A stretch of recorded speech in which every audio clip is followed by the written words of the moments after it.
Chapter 45. Convinced as Elizabeth now was that Miss Bingley's dislike of her had originated in jealousy, she could not help feeling how very unwelcome her appearance at Pemberley must be to her, and was curious to know with how much civility on that lady's side the acquaintance would now be renewed. On reaching the house, they were shown through the hall into the saloon, whose northern aspect rendered it delightful for summer. Its windows, opening to the ground, admitted a most refreshing view of the high woody hills behind the house, and of the beautiful oaks and Spanish chestnuts which were scattered over the intermediate lawn. In this room they were received by Miss Darcy, who was sitting there with Mrs. Hurst and Miss Bingley, and the lady with whom she lived in London. Georgiana's reception of them was very civil, but attended with all that embarrassment which, though proceeding from shyness and the fear of doing wrong, would easily give to those who felt themselves inferior the belief of her being proud and reserved. Mrs. Gardiner and her niece, however, did her justice, and pitied her. By Mrs. Hurst and Miss Bingley they were noticed only by a courtesy, and on their being seated, a pause, awkward as such pauses must always be, succeeded for a few moments. It was first broken by Mrs. Annesley, a genteel, agreeable-looking woman, whose endeavor to introduce some kind of discourse proved her to be more truly well-bred than either of the others. And between her and Mrs. Gardiner, with occasional help from Elizabeth, the conversation was carried on. Miss Darcy looked as if she wished for courage enough to join in it, and sometimes did venture a short sentence, when there was least danger of its being heard. Elizabeth soon saw that she was herself closely watched by Miss Bingley, and that she could not speak a word, especially to Miss Darcy, without calling her attention. This observation would not have prevented her from trying to talk to the latter, had they not been seated at an inconvenient distance.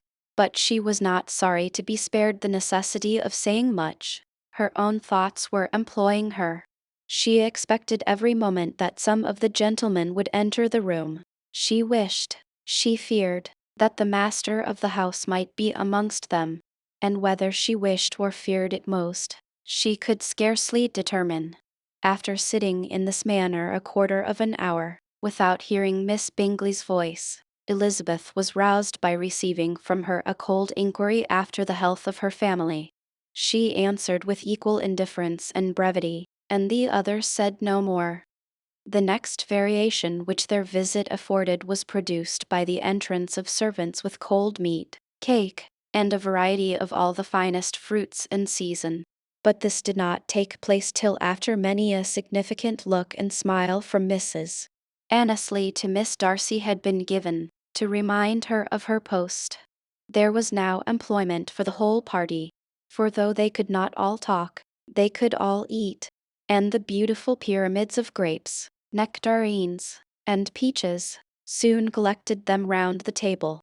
While thus engaged, Elizabeth had a fair opportunity of deciding whether she most feared or wished for the appearance of Mr.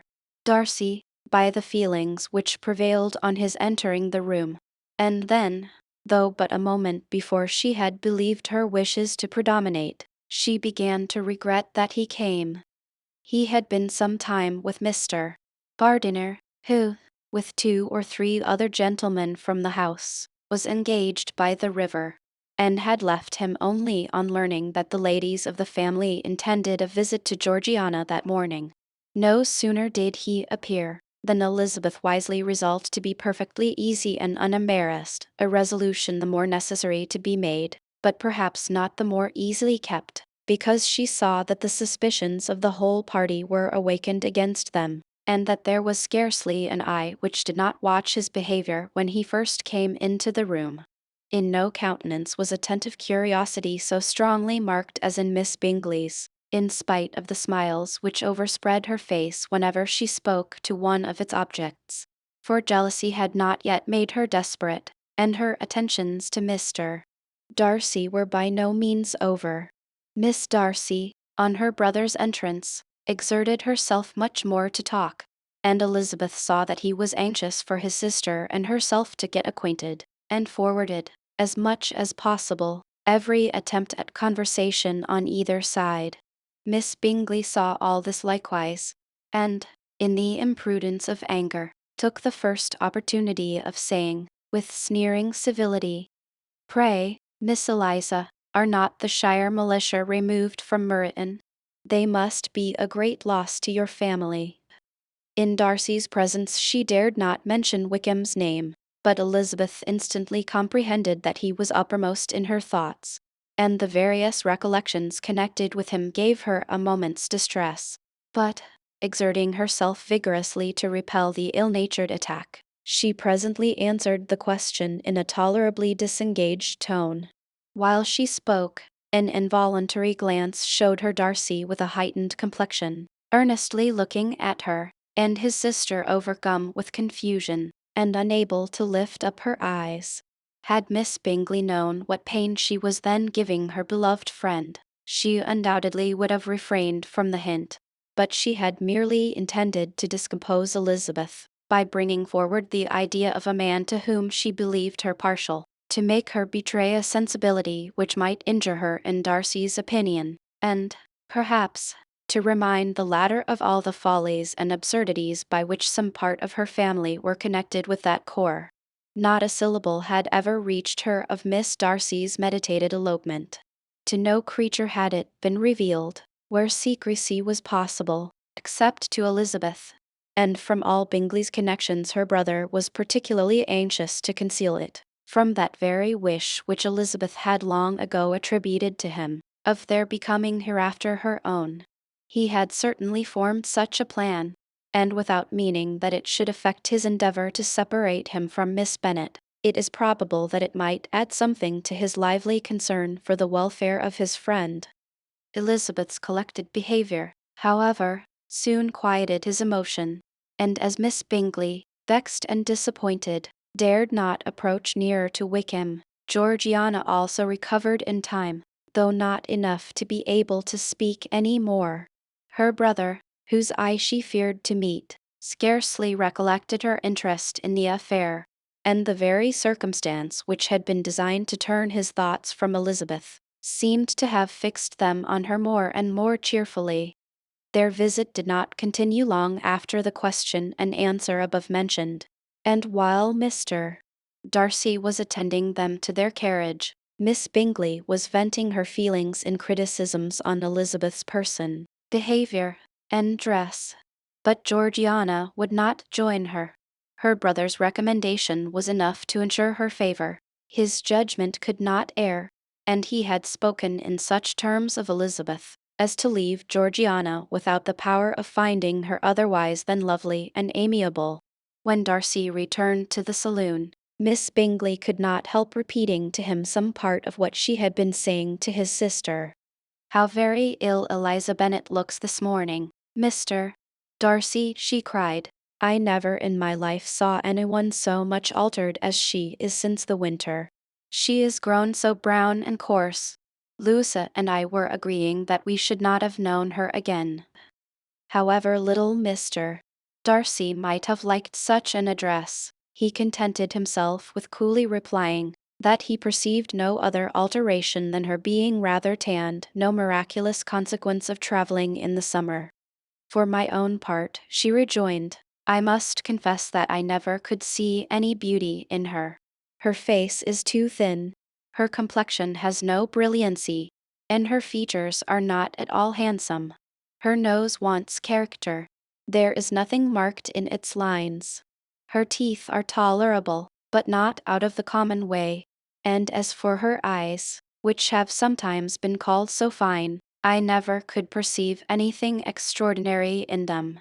They have a sharp, shrewish look, which I do not like at all, and in her air altogether, there is a self-sufficiency without fashion, which is intolerable." Persuaded as Miss Bingley was that Darcy admired Elizabeth, this was not the best method of recommending herself, but angry people are not always wise, and in seeing him at last look somewhat nettled, she had all the success she expected. He was resolutely silent, however, and, from a determination of making him speak, she continued, I remember, when we first knew her in Hertfordshire, how amazed we all were to find that she was a reputed beauty, and I particularly recollect your saying one night, after they had been dining at Netherfield, she a beauty. I should as soon call her mother a wit, but afterwards she seemed to improve on you, and I believe you thought her rather pretty at one time. Yes, replied Darcy, who could contain himself no longer, but that was only when I first knew her, for it is many months since I have considered her as one of the handsomest women of my acquaintance.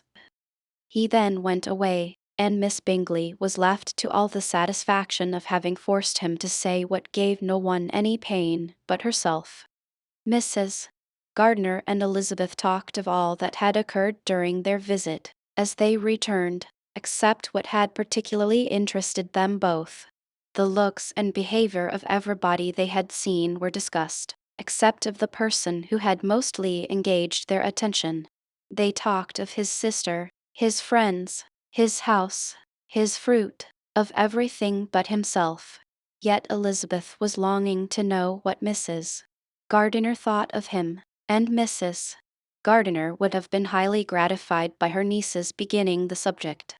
Chapter 46. Elizabeth had been a good deal disappointed in not finding a letter from Jane on their first arrival at Lambton, and this disappointment had been renewed on each of the mornings that had now been spent there, but on the third her repining was over, and her sister justified, by the receipt of 2 letters from her at once, on one of which was marked that it had been missent elsewhere. Elizabeth was not surprised at it, as Jane had written the direction remarkably ill. They had just been preparing to walk as the letters came in, and her uncle and aunt, leaving her to enjoy them in quiet, set off by themselves. The one missent must be first attended to. It had been written 5 days ago. The beginning contained an account of all their little parties and engagements, with such news as the country afforded, but the latter half, which was dated a day later, and written in evident agitation, gave more important intelligence. It was to this effect: since writing the above, dearest Lizzie, something has occurred of a most unexpected and serious nature, but I am afraid of alarming you. Be assured that we are all well. What I have to say relates to poor Lydia. An express came at 12 last night, just as we were all gone to bed, from Colonel Forster, to inform us that she was gone off to Scotland with one of his officers. To own the truth, with Wickham. Imagine our surprise. To Kitty, however, it does not seem so wholly unexpected. I am very, very sorry. So imprudent a match on both sides. But I am willing to hope the best, and that his character has been misunderstood. Thoughtless and indiscreet, I can easily believe him, but this step, and let us rejoice over it, marks nothing bad at heart. His choice is disinterested at least, for he must know my father can give her nothing. Our poor mother is sadly grieved. My father bears it better. How thankful am I that we never let them know what has been said against him. We must forget it ourselves. They were off Saturday night about 12, as is conjectured, but were not missed till yesterday morning at 8. The express was sent off directly. My dear Lizzie, they must have passed within 10 miles of us. Colonel Forster gives us reason to expect him here soon. Lydia left a few lines for his wife, informing her of their intention. I must conclude, for I cannot be long from my poor mother. I am afraid you will not be able to make it out, but I hardly know what I have written. Without allowing herself time for consideration, and scarcely knowing what she felt, Elizabeth, on finishing this letter, instantly seized the other, and opening it with the utmost impatience, read as follows. It had been written a day later than the conclusion of the first. By this time, my dearest sister, you have received my hurried letter.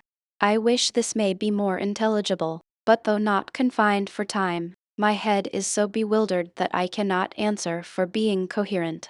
Dearest Lizzie, I hardly know what I would write, but I have bad news for you, and it cannot be delayed. Imprudent as a marriage between Mr. Wickham and our poor Lydia would be, we are now anxious to be assured it has taken place, for there is but too much reason to fear they are not gone to Scotland. Colonel Forster came yesterday, having left Brighton the day before, not many hours after the express. Though Lydia's short letter to Mrs. F. gave them to understand that they were going to Gretna Green, something was dropped by Denny expressing his belief that W. never intended to go there, or to marry Lydia at all, which was repeated to Colonel F., who, instantly taking the alarm, set off from B., intending to trace their route. He did trace them easily to Clapham, but no farther, for on entering that place, they removed into a hackney coach, and dismissed the chaise that brought them from Epsom. All that is known after this is, that they were seen to continue the London road. I know not what to think. After making every possible inquiry on that side of London, Colonel F. came on into Hertfordshire, anxiously renewing them at all the turnpikes, and at the inns in Barnet and Hatfield, but without any success. No such people had been seen to pass through. With the kindest concern he came on to Longbourn, and broke his apprehensions to us in a manner most creditable to his heart. I am sincerely grieved for him and Mrs. F., but no one can throw any blame on them. Our distress, my dear Lizzie, is very great. My father and mother believe the worst, but I cannot think so ill of him. Many circumstances might make it more eligible for them to be married privately in town than to pursue their first plan. And even if he could form such a design against a young woman of Lydia's connections, which is not likely, can I suppose her so lost to everything? Impossible. I grieve to find, however, that Colonel F. is not disposed to depend upon their marriage. He shook his head when I expressed my hopes, and said he feared W. was not a man to be trusted. My poor mother is really ill, and keeps her room. Could she exert herself, it would be better, but this is not to be expected. And as to my father, I never in my life saw him so affected. Poor Kitty has anger for having concealed their attachment, but as it was a matter of confidence, one cannot wonder. I am truly glad, dearest Lizzie, that you have been spared something of these distressing scenes. But now, as the first shock is over, shall I own that I long for your return? I am not so selfish, however, as to press for it, if inconvenient. Adieu. I take up my pen again to do what I have just told you I would not, but circumstances are such that I cannot help earnestly begging you all to come here as soon as possible. I know my dear uncle and aunt so well that I am not afraid of requesting it, though I have still something more to ask of the former. My father is going to London with Colonel Forster instantly, to try to discover her. What he means to do, I am sure I know not, but his excessive distress will not allow him to pursue any measure in the best and safest way, and Colonel Forster is obliged to be at Brighton again tomorrow evening. In such an exigence my uncle's advice and assistance would be everything in the world. He will immediately comprehend what I must feel, and I rely upon his goodness. Oh, where is my uncle? Cried Elizabeth, darting from her seat as she finished the letter, in eagerness to follow him, without losing a moment of the time so precious. But as she reached the door, it was opened by a servant, and Mr. Darcy appeared. Her pale face and impetuous manner made him start, and before he could recover himself enough to speak, she, in whose mind every idea was superseded by Lydia's situation, hastily exclaimed, "I beg your pardon, but I must leave you. I must find Mr. Gardiner this moment on business that cannot be delayed. I have not an instant to lose." "Good God! What is the matter?" cried he, with more feeling than politeness. Then recollecting himself, I will not detain you a minute, but let me, or let the servant, go after Mr. and Mrs. Bardiner. You are not well enough. You cannot go yourself. Elizabeth hesitated, but her knees trembled under her, and she felt how little would be gained by her attempting to pursue them. Calling back the servant, therefore, she commissioned him, though in so breathless an accent as made her almost unintelligible, to fetch his master and mistress home instantly. On his quitting the room, she sat down, unable to support herself, and looking so miserably ill, that it was impossible for Darcy to leave her, or to refrain from saying, in a tone of gentleness and commiseration, "Let me call your maid. Is there nothing you could take to give you present relief? A glass of wine. Shall I get you one? You are very ill." "No, I thank you," she replied, endeavoring to recover herself. "There is nothing the matter with me. I am quite well. I am only distressed by some dreadful news which I have just received from Longbourn." She burst into tears as she alluded to it, and for a few minutes could not speak another word. Darcy, in wretched suspense, could only say something indistinctly of his. "I have not an instant to lose. Concern, and observe her in compassionate silence." At length she spoke again. "I have just had a letter from Jane, with such dreadful news. It cannot be concealed from anyone. My youngest sister has left all her friends, has eloped, has thrown herself into the power of Mr. Wickham. They are gone off together from Brighton. You know him too well to doubt the rest. She has no money, no connections, nothing that can tempt him to she is lost forever." Darcy was fixed in astonishment. "When I consider," she added, in a yet more agitated voice, "that I might have prevented it. I who knew what he was. Had I but explained some part of it, only some part of what I learnt, to my own family, had his character been known, this could not have happened. But it is all too late now."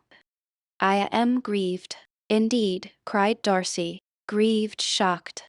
"But is it certain, absolutely certain?" "Oh, yes. They left Brighton together on Sunday night, and were traced almost to London, but not beyond. They are certainly not gone to Scotland." "And what has been done, what has been attempted, to recover her?" "My father has gone to London, and Jane has written to beg my uncle's immediate assistance, and we shall be off, I hope, in half an hour. But nothing can be done. I know very well that nothing can be done. How is such a man to be worked on? How are they even to be discovered? I have not the smallest hope. It is every way horrible." Darcy shook his head in silent acquiescence. "When my eyes were opened to his real character, oh, had I known what I ought, what I dared to do! But I knew not, I was afraid of doing too much. Wretched, wretched mistake." Darcy made no answer. He seemed scarcely to hear her, and was walking up and down the room in earnest meditation. His brow contracted, his air gloomy. Elizabeth soon observed, and instantly understood it. Her power was sinking. Everything must sink under such a proof of family weakness, such an assurance of the deepest disgrace. She could neither wonder nor condemn. But the belief of his self-conquest brought nothing consolatory to her bosom, afforded no palliation of her distress. It was, on the contrary, exactly calculated to make her understand her own wishes, and never had she so honestly felt that she could have loved him, as now, when all love must be vain. But self, though it would intrude, could not engross her. Lydia, the humiliation, the misery she was bringing on them all soon swallowed up every private care, and covering her face with her handkerchief, Elizabeth was soon lost to everything else, and, after a pause of several minutes, was only recalled to a sense of her situation by the voice of her companion, who, in a manner which, though it spoke compassion, spoke likewise restraint, said, I am afraid you have been long desiring my absence, nor have I anything to plead in excuse of my stay, but real, though unavailing concern. Would to heaven that anything could be either said or done on my part, that might offer consolation to such distress. But I will not torment you with vain wishes, which may seem purposely to ask for your thanks. This unfortunate affair will, I fear, prevent my sister's having the pleasure of seeing you at Pemberley today. Oh, yes. Be so kind as to apologize for us to Miss Darcy. Say that urgent business calls us home immediately. Conceal the unhappy truth as long as it is possible. I know it cannot be long. He readily assured her of his secrecy, again expressed his sorrow for her distress, wished it a happier conclusion than there was at present reason to hope, and, leaving his compliments for her relations, with only one serious parting look, went away. As he quitted the room, Elizabeth felt how improbable it was that they should ever see each other again on such terms of cordiality as had marked their several meetings in Derbyshire, and as she threw a retrospective glance over the whole of their acquaintance, so full of contradictions and varieties, sighed at the perverseness of those feelings which would now have promoted its continuance, and would formerly have rejoiced in its termination. If gratitude and esteem are good foundations of affection, Elizabeth's change of sentiment will be neither improbable nor faulty. But if otherwise, if the regard springing from such sources is unreasonable or unnatural, in comparison of what is so often described as arising on a first interview with its object, and even before two words have been exchanged, nothing can be said in her defense, except that she had given somewhat of a trial to the latter method in her partiality for Wickham, and that its ill success might, perhaps, authorize her to seek the other less interesting mode of attachment. Be that as it may, she saw him go with regret, and in this early example of what Lydia's infamy must produce, found additional anguish as she reflected on that wretched business. Never since reading Jane's second letter had she entertained a hope of Wickham's meaning to marry her. No one but Jane, she thought, could flatter herself with such an expectation. Surprise was the least of all her feelings on this development. While the contents of the first letter remained on her mind, she was all surprise, all astonishment, that Wickham should marry a girl whom it was impossible he could marry for money, and how Lydia could ever have attached him had appeared incomprehensible. But now it was all too natural. For such an attachment as this, she might have sufficient charms, and though she did not suppose Lydia to be deliberately engaging in an elopement, without the intention of marriage, she had no difficulty in believing that neither her virtue nor her understanding would preserve her from falling an easy prey. She had never perceived, while the regiment was in Hertfordshire, that Lydia had any partiality for him, but she was convinced that Lydia had wanted only encouragement to attach herself to anybody. Sometimes one officer, sometimes another, had been her favorite, as their attentions raised them in her opinion. Her affections had been continually fluctuating, but never without an object. The mischief of neglect and mistaken indulgence towards such a girl, oh, how acutely did she now feel it! She was wild to be at home to hear, to see, to be upon the spot to share with Jane in the cares that must now fall wholly upon her, in a family so deranged, a father absent, a mother incapable of exertion, and requiring constant attendance. And though almost persuaded that nothing could be done for Lydia, her uncle's interference seemed of the utmost importance, and till he entered the room the misery of her impatience was severe. Mr. and Mrs. Gardiner had hurried back in alarm, supposing, by the servant's account, that their niece was taken suddenly ill, but satisfying them instantly on that head, she eagerly communicated the cause of their summons, reading the two letters aloud, and dwelling on the postscript of the last with trembling energy. Though Lydia had never been a favorite with them, Mr. and Mrs. Gardiner could not but be deeply affected. Not Lydia only, but all were concerned in it, and after the first exclamations of surprise and horror, Mr. Gardiner readily promised every assistance in his power. Elizabeth, though expecting no less, thanked him with tears of gratitude, and all three being actuated by one spirit, everything relating to their journey was speedily settled. They were to be off as soon as possible. "But what is to be done about Pemberley?" cried Mrs. Gardiner. "John told us Mr. Darcy was here when you sent for us, was it so?" "Yes, and I told him we should not be able to keep our engagement. That is all settled." "What is all settled?" repeated the other, as she ran into her room to prepare. "And are they upon such terms as for her to disclose the real truth?" "Oh, that I knew how it was." But wishes were vain, or, at best, could serve only to amuse her in the hurry and confusion of the following hour. Had Elizabeth been at leisure to be idle, she would have remained certain that all employment was impossible to one so wretched as herself. But she had her share of business as well as her aunt, and amongst the rest there were notes to be written to all their friends at Lambton, with false excuses for their sudden departure. An hour, however, saw the whole completed, and Mr.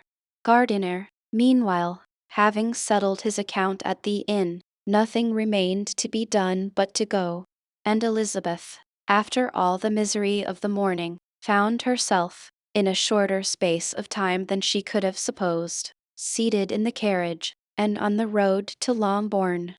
The first pleasing earnest of their welcome. Chapter 47. "Have been thinking it over again, Elizabeth," said her uncle, as they drove from the town, "and really, upon serious consideration, I am much more inclined than I was to judge as your eldest sister does of the matter. It appears to me so very unlikely that any young man should form such a design against a girl who is by no means unprotected or friendless, and who was actually staying in his colonel's family, that I am strongly inclined to hope the best. Could he expect that her friends would not step forward? Could he expect to be noticed again by the regiment, after such an affront to Colonel Forster? His temptation is not adequate to the risk." "Do you really think so?" cried Elizabeth, brightening up for a moment. "Upon my word," said Mrs. Gardiner, "I begin to be of your uncle's opinion. It is really too great a violation of decency, honor, and interest, for him to be guilty of it. I cannot think so very ill of Wickham. Can you, yourself, Lizzie, so wholly give him up, as to believe him capable of it? Not perhaps of neglecting his own interest, but of every other neglect I can believe him capable. If, indeed, it should be so, but I dare not hope it. Why should they not go on to Scotland, if that had been the case?" "In the first place," replied Mr. Gardiner, "there is no absolute proof that they are not gone to Scotland." "Oh, but their removing from the chaise into a hackney coach is such a presumption. And, besides, no traces of them were to be found on the Barnet road."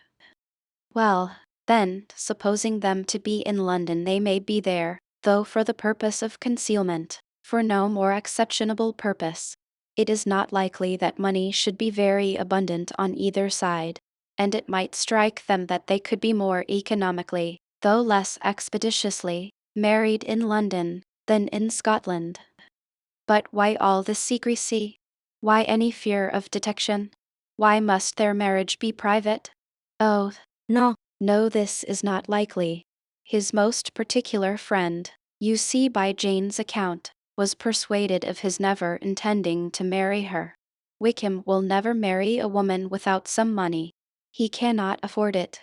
And what claims has Lydia? What attractions has she beyond youth, health, and good humor, that could make him for her sake forego every chance of benefiting himself by marrying well? As to what restraint the apprehensions of disgrace in the corps might throw on a dishonorable elopement with her, I am not able to judge, for I know nothing of the effects that such a step might produce. But as to your other objection, I am afraid it will hardly hold good. Lydia has no brothers to step forward, and he might imagine, from my father's behavior, from his indolence and the little attention he has ever seemed to give to what was going forward in his family, that he would do as little and think as little about it as any father could do in such a matter. But can you think that Lydia is so lost to everything but love of him, as to consent to live with him on any other terms than marriage?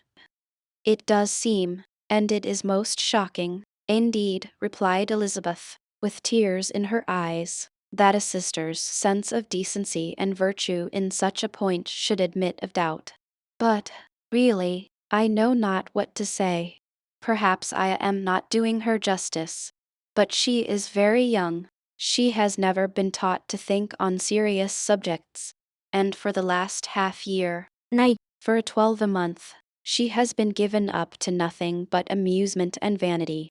She has been allowed to dispose of her time in the most idle and frivolous manner, and to adopt any opinions that came in her way. Since the Shire were first quartered in Meriden, nothing but love, flirtation, and officers have been in her head. She has been doing everything in her power, by thinking and talking on the subject, to give greater, what shall I call it, susceptibility to her feelings, which are naturally lively enough. And we all know that Wickham has every charm of person and address that can captivate a woman. But you see that Jane, said her aunt, does not think so ill of Wickham, as to believe him capable of the attempt. Of whom does Jane ever think ill? And who is there, whatever might be their former conduct, that she would believe capable of such an attempt, till it were proved against them? But Jane knows, as well as I do, what Wickham really is. We both know that he has been profligate in every sense of the word, that he has neither integrity nor honor, that he is as false and deceitful as he is insinuating. And do you really know all this? Cried Mrs. Gardiner, whose curiosity as to the mode of her intelligence was all alive. I do, indeed, replied Elizabeth, coloring. I told you the other day of his infamous behavior to Mr. Darcy, and you, yourself, when last at Longbourn, heard in what manner he spoke of the man who had behaved with such forbearance and liberality towards him. And there are other circumstances which I am not at liberty, which it is not worth while to relate. But his lies about the whole Pemberley family are endless. From what he said of Miss Darcy, I was thoroughly prepared to see a proud, reserved, disagreeable girl. Yet he knew to the contrary himself. He must know that she was as amiable and unpretending as we have found her. But does Lydia know nothing of this? Can she be ignorant of what you and Jane seem so well to understand? Oh, yes, that is the worst of all. Till I was in Kent, and saw so much both of Mr. Darcy and his relation Colonel Fitzwilliam, I was ignorant of the truth myself. And when I returned home the Shire was to leave Meriden in a week or fortnight's time. As that was the case, neither Jane, to whom I related the whole, nor I, thought it necessary to make our knowledge public. For of what use could it apparently be to anyone, that the good opinion, which all the neighborhood had of him, should then be overthrown? And even when it was settled that Lydia should go with Mrs. Forster, the necessity of opening her eyes to his character never occurred to me. That she could be in any danger from the deception never entered my head. That such a consequence as this should ensue, you may easily believe was far enough from my thoughts.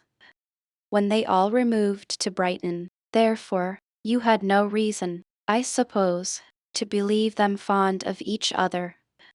Not the slightest. I can remember no symptom of affection on either side, and had anything of the kind been perceptible, you must be aware that ours is not a family on which it could be thrown away. When first he entered the corps, she was ready enough to admire him, but so we all were. Every girl in or near Meriden was out of her senses about him for the first 2 months, but he never distinguished her by any particular attention. and, consequently, after a moderate period of extravagant and wild admiration, her fancy for him gave way, and others of the regiment, who treated her with more distinction, again became her favorites. It may be easily believed that however little of novelty could be added to their fears, hopes, and conjectures on this interesting subject by its repeated discussion, no other could detain them from it long during the whole of the journey. From Elizabeth's thoughts it was never absent. Fixed there by the keenest of all anguish, self-reproach, she could find no interval of ease or forgetfulness. They traveled as expeditiously as possible, and sleeping one night on the road, reached Longbourn by dinner time the next day. It was a comfort to Elizabeth to consider that Jane could not have been wearied by long expectations. The little gardeners, attracted by the sight of a chaise, were standing on the steps of the house as they entered the paddock, and when the carriage drove up to the door, the joyful surprise that lighted up their faces and displayed itself over their whole bodies, in a variety of capers and frisks, was the first pleasing earnest of their welcome. Elizabeth jumped out, and after giving each of them a hasty kiss, hurried into the vestibule, where Jane, who came running downstairs from her mother's apartment, immediately met her. Elizabeth, as she affectionately embraced her, whilst tears filled the eyes of both, lost not a moment in asking whether anything had been heard of the fugitives. "Not yet," replied Jane, "but now that my dear uncle is come, I hope everything will be well." "Is my father in town?" "Yes, he went on Tuesday, as I wrote you word." "And have you heard from him often?" "We have heard only once. He wrote me a few lines on Wednesday, to say that he had arrived in safety, and to give me his directions, which I particularly begged him to do. He merely added that he should not write again till he had something of importance to mention." "And my mother, how is she? How are you all?" "My mother is tolerably well, I trust, though her spirits are greatly shaken. She is upstairs, and will have great satisfaction in seeing you all. She does not yet leave her dressing room. Mary and Kitty, thank heaven, are quite well." "But you, how are you?" cried Elizabeth. "You look pale. How much you must have gone through." Her sister, however, assured her of her being perfectly well, and their conversation, which had been passing while Mr. and Mrs. Gardiner were engaged with their children, was now put an end to by the approach of the whole party. Jane ran to her uncle and aunt, and welcomed and thanked them both, with alternate smiles and tears. When they were all in the drawing-room, the questions which Elizabeth had already asked were of course repeated by the others, and they soon found that Jane had no intelligence to give. The sanguine hope of good, however, which the benevolence of her heart suggested, had not yet deserted her. She still expected that it would all end well, and that every morning would bring some letter, either from Lydia or her father, to explain their proceedings, and, perhaps, announce the marriage. Mrs. Bennet, to whose apartment they all repaired, after a few minutes' conversation together, received them exactly as might be expected, with tears and lamentations of regret, invectives against the villainous conduct of Wickham, and complaints of her own sufferings and ill usage, blaming everybody but the person to whose ill-judging indulgence the errors of her daughter must be principally owing. "If I had been able," said she, "to carry my point in going to Brighton with all my family, this would not have happened, but poor dear Lydia had nobody to take care of her. Why did the Forsters ever let her go out of their sight? I am sure there was some great neglect or other on their side, for she is not the kind of girl to do such a thing, if she had been well looked after. I always thought they were very unfit to have the charge of her, but I was overruled, as I always am. Poor, dear child! And now here's Mr. Bennet gone away, and I know he will fight Wickham, wherever he meets him, and then he will be killed. And what is to become of us all? The Collinses will turn us out before he is cold in his grave. And if you are not kind to us, brother, I do not know what we shall do." They all exclaimed against such terrific ideas. And Mr. Gardiner, after general assurances of his affection for her and all her family, told her that he meant to be in London the very next day, and would assist Mr. Bennet in every endeavour for recovering Lydia. "Do not give way to useless alarm," added he, "though it is right to be prepared for the worst. There is no occasion to look on it as certain. It is not quite a week since they left Brighton. In a few days more, we may gain some news of them. Until we know that they are not married, and have no design of marrying, do not let us give the matter over as lost. As soon as I get to town, I shall go to my brother, and make him come home with me to Gracechurch Street, and then we may consult together as to what is to be done." "Oh, my dear brother," replied Mrs. Bennet, "that is exactly what I could most wish for. And now do, when you get to town, find them out, wherever they may be, and if they are not married already, make them marry. And as for wedding clothes, do not let them wait for that, but tell Lydia she shall have as much money as she chooses to buy them, after they are married. And, above all things, keep Mr. Bennet from fighting. Tell him what a dreadful state I am in, that I am frightened out of my wits, and have such tremblings, such flutterings all over me, such spasms in my side, and pains in my head, and such beatings at my heart, that I can get no rest by night nor by day. And tell my dear Lydia not to give any directions about her clothes till she has seen me, for she does not know which are the best warehouses. Oh, brother, how kind you are! I know you will contrive it all." But Mr. Gardiner, though he'd assured her again of his earnest endeavours in the cause, could not avoid recommending moderation to her, as well in her hopes as her fears. And after talking with her in this manner till dinner was on table, they left her to vent all her feelings on the housekeeper, who attended in the absence of her daughters. Though her brother and sister were persuaded that there was no real occasion for such a seclusion from the family, they did not attempt to oppose it, for they knew that she had not prudence enough to hold her tongue before the servants, while they waited at table, and judged it better that one only of the household, and the one whom they could most trust, should comprehend all her fears and solicitude on the subject. In the dining room they were soon joined by Mary and Kitty, who had been too busily engaged in their separate apartments to make their appearance before. One came from her books, and the other from her toilette.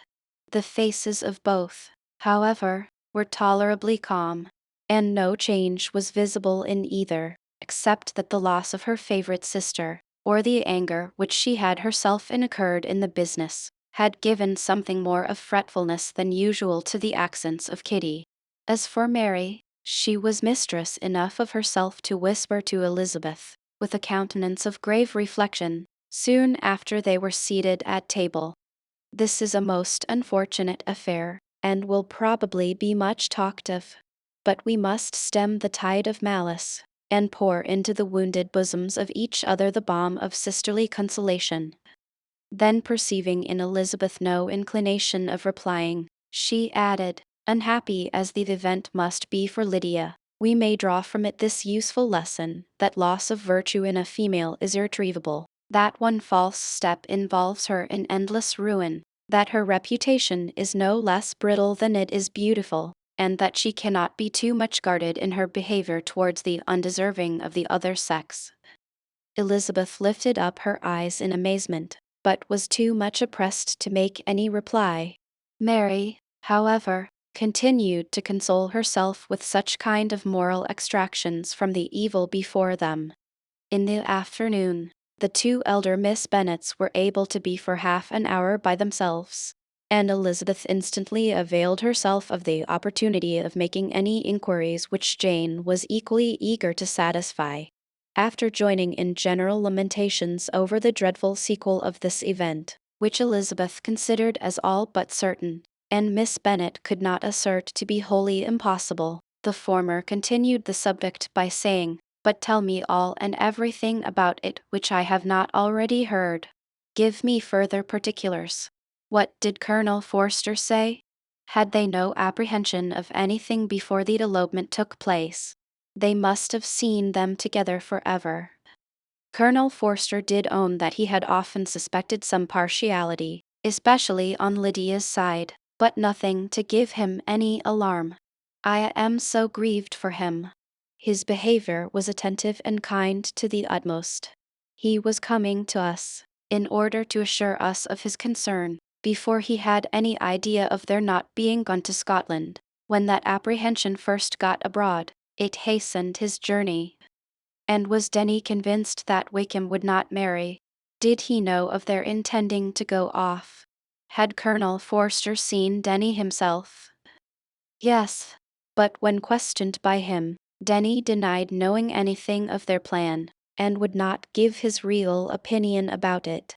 He did not repeat his persuasion of their not marrying, and from that I am inclined to hope he might have been misunderstood before. And till Colonel Forster came himself, not one of you entertained a doubt, I suppose, of their being really married. How was it possible that such an idea should enter our brains? I felt a little uneasy, a little fearful of my sister's happiness with him in marriage, because I knew that his conduct had not been always quite right. My father and mother knew nothing of that. They only felt how imprudent a match it must be. Kitty then owned, with a very natural triumph on knowing more than the rest of us, that in Lydia's last letter she had prepared her for such a step. She had known, it seems, of their being in love with each other many weeks. But not before they went to Brighton? No, I believe not.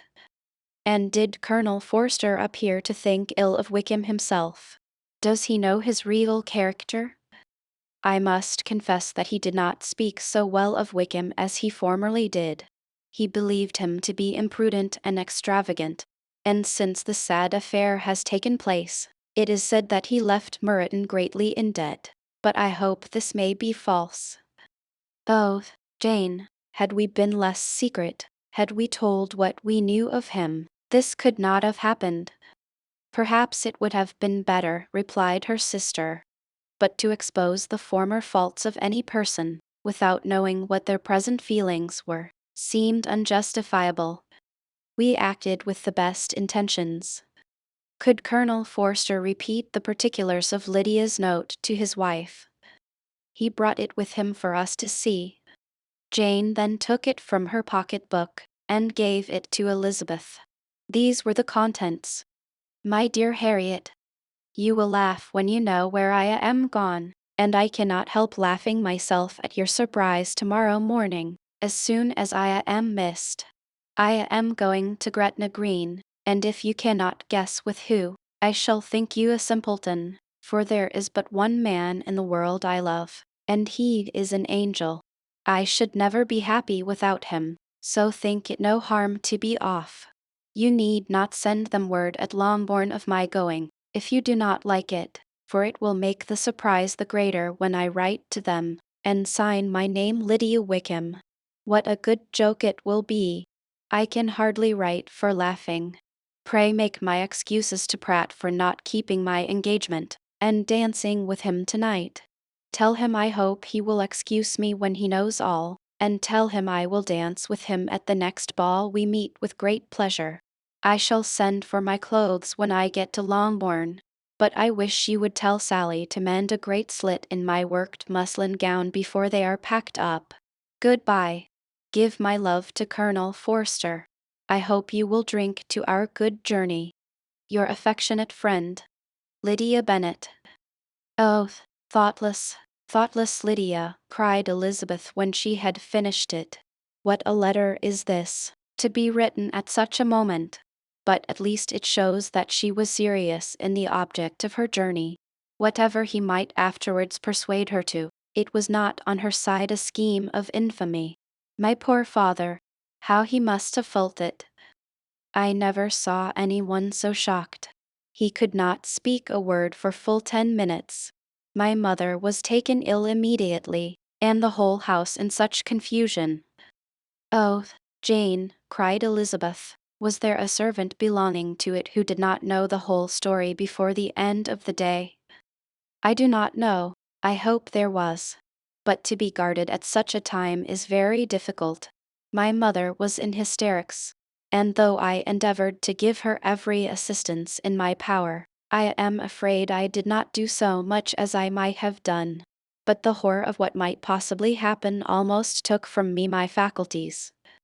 Your attendance upon her has been too much for you. You do not look well. Oh, that I had been with you. You have had every care and anxiety upon yourself alone. Mary and Kitty have been very kind, and would have shared in every fatigue, I am sure, but I did not think it right for either of them. Kitty is slight and delicate, and Mary studies so much that her hours of repose should not be broken in on. My Aunt Phillips came to Longbourn on Tuesday, after my father went away, and was so good as to stay till Thursday with me. She was of great use and comfort to us all, and Lady Lucas has been very kind. She walked here on Wednesday morning to condole with us, and offered her services, or any of her daughters, if they could be of use to us. She had better have stayed at home, cried Elizabeth. Perhaps she meant well, but, under such a misfortune as this, one cannot see too little of one's neighbors. Assistance is impossible. Condolence, insufferable. Let them triumph over us at a distance, and be satisfied. She then proceeded to inquire into the measures which her father had intended to pursue, while in town, for the recovery of his daughter. He meant, I believe, replied Jane, to go to Epsom, the place where they last changed horses, see the postilions, and try if anything could be made out from them.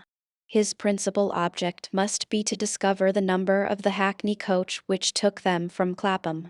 It had come with a fare from London, and as he thought the circumstance of a gentleman and ladies removing from one carriage into another might be remarked, he meant to make inquiries at Clapham. If he could anyhow discover at what house the coachman had before set down his fare, he determined to make inquiries there, and hoped it might not be impossible to find out the stand and number of the coach. I do not know of any other designs that he had formed, but he was in such a hurry to be gone, and his spirits so greatly discomposed, that I had difficulty in finding out even so much as this. The Post. Chapter 48. He whole party were in hopes of a letter from Mr. Bennet the next morning, but the post came in without bringing a single line from him. His family knew him to be, on all common occasions, a most negligent and dilatory correspondent, but at such a time they had hoped for exertion. They were forced to conclude that he had no pleasing intelligence to send, but even of that they would have been glad to be certain. Mr. Gardiner had waited only for the letters before he set off. When he was gone, they were certain at least of receiving constant information of what was going on, and their uncle promised, at parting, to prevail on Mr. Bennet to return to Longbourn as soon as he could, to the great consolation of his sister, who considered it as the only security for her husband's not being killed in a duel. Mrs. Gardiner and the children were to remain in Hertfordshire a few days longer, as the former thought her presence might be serviceable to her nieces. She shared in their attendance on Mrs. Bennet, and was a great comfort to them in their hours of freedom. Their other aunt also visited them frequently, and always, as she said, with the design of cheering and heartening them up, though, as she never came without reporting some fresh instance of Wickham's extravagance or irregularity, she seldom went away without leaving them more dispirited than she found them. All Meryton seemed striving to blacken the man who, but 3 months before, had been almost an angel of light. He was declared to be in debt to every tradesman in the place, and his intrigues, all honored with the title of seduction, had been extended into every tradesman's family. Everybody declared that he was the wickedest young man in the world, and everybody began to find out that they had always distrusted the appearance of his goodness. Elizabeth, though she did not credit above half of what was said, believed enough to make her former assurance of her sister's ruin still more certain. And even Jane, who believed still less of it, became almost hopeless, more especially as the time was now come when, if they had gone to Scotland, which she had never before entirely despaired of, they must in all probability have gained some news of them. Mr. Gardiner left Longbourn on Sunday. On Tuesday, his wife received a letter from him. It told them that on his arrival he had immediately found out his brother, and persuaded him to come to Gracechurch Street. That Mr.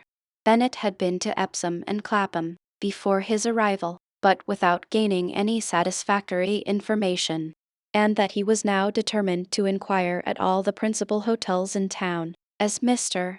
Bennet thought it possible they might have gone to one of them, on their first coming to London, before they procured lodgings. Mr. Gardiner himself did not expect any success from this measure, but as his brother was eager in it, he meant to assist him in pursuing it. He added that Mr. Bennet seemed wholly disinclined at present to leave London, and promised to write again very soon. There was also a postscript to this effect: I have written to Colonel Forster to desire him to find out, if possible, from some of the young man's intimates in the regiment, whether Wickham has any relations or connections who would be likely to know in what part of the town he has now concealed himself. If there were anyone that one could apply to, with a probability of gaining such a clue as that, it might be of essential consequence. At present we have nothing to guide us. Colonel Forster will, I dare say, do everything in his power to satisfy us on this head. But, on second thoughts, perhaps Lizzie could tell us what relations he has now living better than any other person. Elizabeth was at no loss to understand from whence this deference for her authority proceeded, but it was not in her power to give any information of so satisfactory a nature as the compliment deserved. She had never heard of his having had any relations, except a father and mother, both of whom had been dead many years. It was possible, however, that some of his companions in the shire might be able to give more information, and though she was not very sanguine in expecting it, the application was a something to look forward to. Every day at Longbourn was now a day of anxiety, but the most anxious part of each was when the post was expected. The arrival of letters was the first grand object of every morning's impatience. Through letters, whatever of good or bad was to be told would be communicated, and every succeeding day was expected to bring some news of importance. But before they heard again from Mr. Gardiner, a letter arrived for their father, from a different quarter, from Mr. Collins, which, as Jane had received directions to open all that came for him in his absence, she accordingly read, and Elizabeth, who knew what curiosities his letters always were, looked over her, and read it likewise. It was as follows: My dear sir, I feel myself called upon, by our relationship, and my situation in life, to condole with you on the grievous affliction you are now suffering under, of which we were yesterday informed by a letter from Hertfordshire. Be assured, my dear sir, that Mrs. Collins and myself sincerely sympathize with you, and all your respectable family, in your present distress, which must be of the bitterest kind, because proceeding from a cause which no time can remove. No arguments shall be wanting on my part that can alleviate so severe a misfortune, or that may comfort you, under a circumstance that must be, of all others, most afflicting to a parent's mind. The death of your daughter would have been a blessing in comparison of this, and it is the more to be lamented, because there is reason to suppose, as my dear Charlotte informs me, that this licentiousness of behavior in your, to whom I have related the affair. You are listening to audiobooks on the YouTube channel, The Silent Library. daughter has proceeded from a faulty degree of indulgence. Though, at the same time, for the consolation of yourself and Mrs. Bennet, I am inclined to think that her own disposition must be naturally bad, or she could not be guilty of such an enormity, at so early an age. Howsoever that may be, you are grievously to be pitied, in which opinion I am not only joined by Mrs. Collins, but likewise by Lady Catherine and her daughter, to whom I have related the affair. They agree with me in apprehending that this false step in one daughter will be injurious to the fortunes of all the others, for who, as Lady Catherine herself condescendingly says, will connect themselves with such a family? And this consideration leads me, moreover, to reflect, with augmented satisfaction, on a certain event of last November, for had it been otherwise, I must have been involved in all your sorrow and disgrace. Let me advise you, then, my dear sir, to console yourself as much as possible, to throw off your unworthy child from your affection forever, and leave her to reap the fruits of her own heinous offense. I am, dear sir, etc., etc. Mr. Gardiner did not write again, till he had received an answer from Colonel Forster, and then he had nothing of a pleasant nature to send. It was not known that Wickham had a single relation with whom he kept up any connection, and it was certain that he had no near one living. His former acquaintance had been numerous, but since he had been in the militia, it did not appear that he was on terms of particular friendship with any of them. There was no one, therefore, who could be pointed out as likely to give any news of him. And in the wretched state of his own finances, there was a very powerful motive for secrecy, in addition to his fear of discovery by Lydia's relations, for it had just transpired that he had left gaming debts behind him to a very considerable amount. Colonel Forster believed that more than £1,000 would be necessary to clear his expenses at Brighton. He owed a good deal in the town, but his debts of honor were still more formidable. Mr. Gardiner did not attempt to conceal these particulars from the Longbourn family. Jane heard them with horror. Against her, she cried, "This is wholly unexpected. I had not an idea of it." Mr. Gardiner added, in his letter, that they might expect to see their father at home on the following day, which was Saturday. Rendered spiritless by the ill success of all their endeavors, he had yielded to his brother-in-law's entreaty that he would return to his family and leave it to him to do whatever occasion might suggest to be advisable for continuing their pursuit. When Mrs. Bennet was told of this, she did not express so much satisfaction as her children expected, considering what her anxiety for his life had been before. "What? Is he coming home, and without poor Lydia?" she cried. "Sure he will not leave London before he has found them. Who is to fight Wickham, and make him marry her, if he comes away?" As Mrs.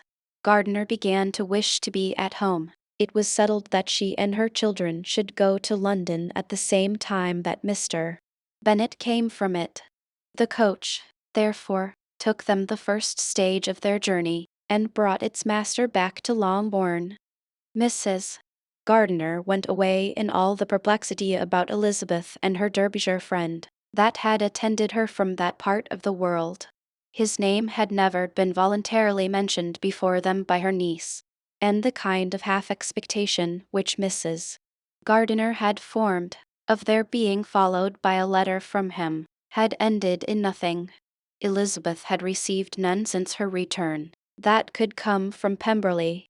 The present unhappy state of the family rendered any other excuse for the lowness of her spirits unnecessary. Nothing, therefore, could be fairly conjectured from that, though Elizabeth, who was by this time tolerably well acquainted with her own feelings, was perfectly aware that, had she known nothing of Darcy, she could have borne the dread of Lydia's infamy somewhat better. It would have spared her, she thought, one sleepless night out of two. When Mr.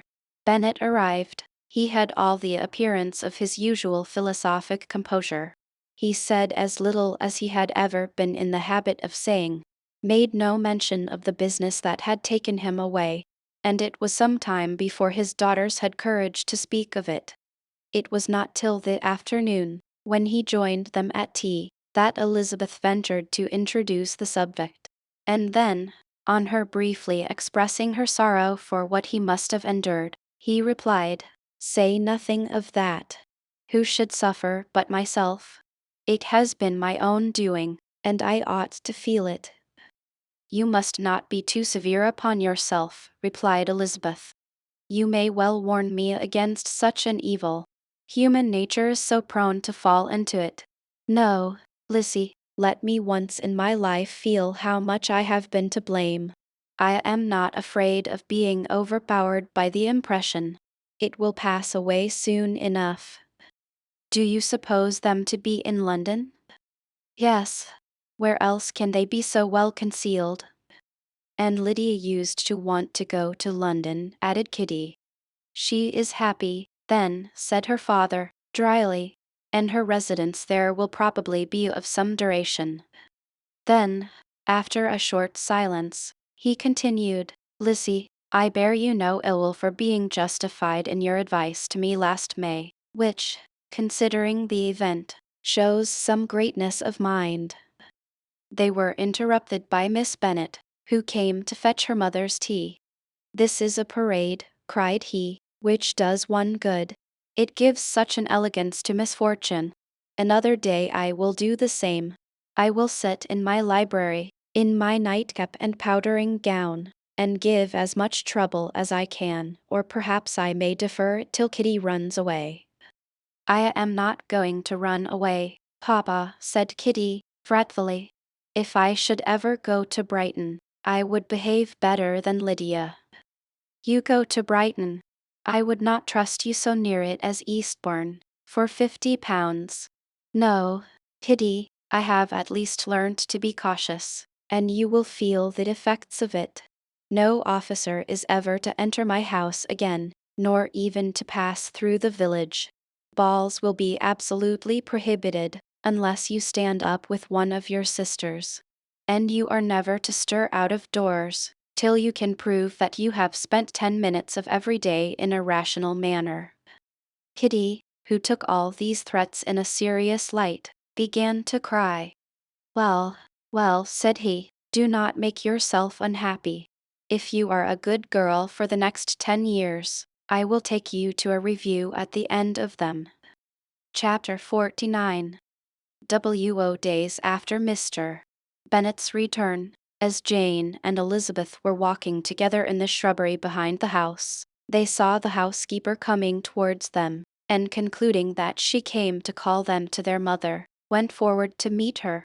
But instead of the expected summons, when they approached her, she said to Miss Bennet, "I beg your pardon, madam, for interrupting you, but I was in hopes you might have got some good news from town, so I took the liberty of coming to ask."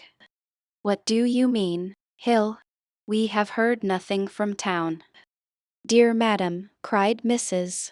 Hill, in great astonishment, "don't you know there is an express come for master from Mr. Gardiner? He has been here this half hour, and master has had a letter."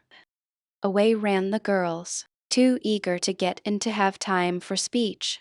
They ran through the vestibule into the breakfast room, from thence to the library. Their father was in neither, and they were on the point of seeking him upstairs with their mother, when they were met by the butler, who said, "If you are looking for my master, ma'am, he is walking towards the little copse."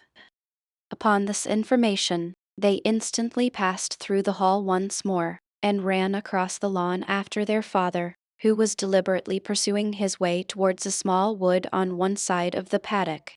Jane, who was not so light, nor so much in the habit of running as Elizabeth, soon lagged behind, while her sister, panting for breath, came up with him, and eagerly cried out, "Oh, papa, what news? What news? Have you heard from my uncle?" "Yes, I have had a letter from him by express." "Well, and what news does it bring, good or bad?" "What is there of good to be expected?" said he, taking the letter from his pocket. "But perhaps you would like to read it." Elizabeth impatiently caught it from his hand. Jane now came up. "Read it aloud," said their father, "for I hardly know myself what it is about." Gracechurch Street, Monday, August 2. My dear brother, at last I am able to send you some tidings of my niece, and such as, upon the whole, I hope will give you satisfaction. Soon after you left me on Saturday, I was fortunate enough to find out in what part of London they were. The particulars I reserve till we meet. It is enough to know they are discovered. I have seen them both. But perhaps you would like to read it.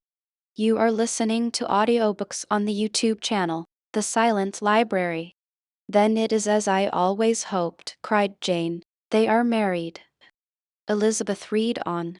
I have seen them both.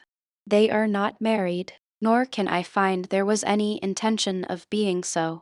But if you are willing to perform the engagements which I have ventured to make on your side, I hope it will not be long before they are. All that is required of you is, to assure to your daughter, by settlement, her equal share of the £5,000, secured among your children after the decease of yourself and my sister, and, moreover, to enter into an engagement of allowing her, during your life, £100 per annum. These are conditions which, considering everything, I had no hesitation in complying with, as far as I thought myself privileged. For you, I shall send this by express, that no time may be lost in bringing me your answer. You will easily comprehend, from these particulars, that Mr. Wickham's circumstances are not so hopeless as they are generally believed to be. The world has been deceived in that respect, and I am happy to say, there will be some little money, even when all his debts are discharged, to settle on my niece, in addition to her own fortune. If, as I conclude will be the case, you send me full powers to act in your name throughout the whole of this business, I will immediately give directions to Haggerston for preparing a proper settlement. There will not be the smallest occasion for your coming to town again. Therefore stay quietly at Longbourn, and depend on my diligence and care. Send back your answer as soon as you can, and be careful to write explicitly. We have judged it best that my niece should be married from this house, of which I hope you will approve. She comes to us today. I shall write again as soon as anything more is determined on. Yours, etc. Edwa. Gardiner. Is it possible, cried Elizabeth, when she had finished. Can it be possible that he will marry her? Wickham is not so undeserving, then, as we have thought him, said her sister. My dear father, I congratulate you. And have you answered the letter? Said Elizabeth. No, but it must be done soon. Most earnestly did she then entreat him to lose no more time before he wrote. Oh, my dear father, she cried, come back and write immediately. Consider how important every moment is in such a case. Let me write for you, said Jane, if you dislike the trouble yourself. I dislike it very much, he replied, but it must be done. And so saying, he turned back with them, and walked towards the house. And may I ask, said Elizabeth, but the terms, I suppose, must be complied with. Complied with. I am only ashamed of his asking so little. And they must marry. Yet he is such a man. Yes, yes, they must marry. There is nothing else to be done. But there are two things that I want very much to know. One is, how much money your uncle has laid down to bring it about, and the other, how I am ever to pay him. Money. My uncle, cried Jane. What do you mean, sir? I mean that no man in his proper senses would marry Lydia on so slight a temptation as 100 a year during my life, and 50 after I am gone. That is very true, said Elizabeth, though it had not occurred to me before. his debts to be discharged, and something still to remain. Oh, it must be my uncle's doings. Generous, good man, I am afraid he has distressed himself. A small sum could not do all this. No, said her father. Wickham's a fool if he takes her with a farthing less than £10,000. I should be sorry to think so ill of him, in the very beginning of our relationship. £10,000. Heaven forbid. How is half such a sum to be repaid? Mr. Bennet made no answer, and each of them, deep in thought, continued silent till they reached the house. Their father then went to the library to write, and the girls walked into the breakfast room. And they are really to be married, cried Elizabeth, as soon as they were by themselves. How strange this is! And for this we are to be thankful. That they should marry, small as is their chance of happiness, and wretched as is his character, we are forced to rejoice. Oh, Lydia! I comfort myself with thinking, replied Jane, that he certainly would not marry Lydia, if he had not a real regard for her. Though our kind uncle has done something towards clearing him, I cannot believe that £10,000, or anything like it, has been advanced. He has children of his own, and may have more. How could he spare half £10,000? If we are ever able to learn what Wickham's debts have been, said Elizabeth, and how much is settled on his side on our sister, we shall exactly know what Mr. Gardiner has done for them, because Wickham has not sixpence of his own. The kindness of my uncle and aunt can never be requited. Their taking her home, and affording her their personal protection and countenance, is such a sacrifice to her advantage as years of gratitude cannot enough acknowledge. By this time she is actually with them. If such goodness does not make her miserable now, she will never deserve to be happy. What a meeting for her, when she first sees my aunt. We must endeavor to forget all that has passed on either side, said Jane. I hope and trust they will yet be happy. His consenting to marry her is a proof, I will believe, that he is come to a right way of thinking. Their mutual affection will steady them, and I flatter myself they will settle so quietly, and live in so rational a manner, as may in time make their past imprudence forgotten. Their conduct has been such, replied Elizabeth, as neither you, nor I, nor anybody, can ever forget. It is useless to talk of it. It now occurred to the girls that their mother was in all likelihood perfectly ignorant of what had happened. They went to the library, therefore, and asked their father whether he would not wish them to make it known to her. He was writing, and, without raising his head, coolly replied, just as you please. May we take my uncle's letter to read to her? Take whatever you like, and get away. Elizabeth took the letter from his writing table, and they went upstairs together. Mary and Kitty were both with Mrs. Bennet. One communication would, therefore, do for all. After a slight preparation for good news, the letter was read aloud. Mrs. Bennet could hardly contain herself. As soon as Jane had read Mr. Gardiner's hope of Lydia's being soon married, her joy burst forth, and every following sentence added to its exuberance. She was now in an irritation as violent from delight as she had ever been fidgety from alarm and vexation. To know that her daughter would be married was enough. She was disturbed by no fear for her felicity, nor humbled by any remembrance of her misconduct. My dear, dear Lydia, she cried, this is delightful indeed. She will be married. I shall see her again. She will be married at 16. My good, kind brother. I knew how it would be. I knew he would manage everything. How I long to see her. And to see dear Wickham too. But the clothes, the wedding clothes. I will write to my sister Gardiner about them directly. Lizzie, my dear, run down to your father, and ask him how much he will give her. Stay, stay, I will go myself. Ring the bell, Kitty, for Hill. I will put on my things in a moment. My dear, dear Lydia, how merry we shall be together when we meet." Her eldest daughter endeavored to give some relief to the violence of these transports, by leading her thoughts to the obligations which Mr. Gardiner's behavior laid them all under. "For we must attribute this happy conclusion," she added, "in a great measure to his kindness. We are persuaded that he has pledged himself to assist Mr. Wickham with money." "Well," cried her mother, "it is all very right.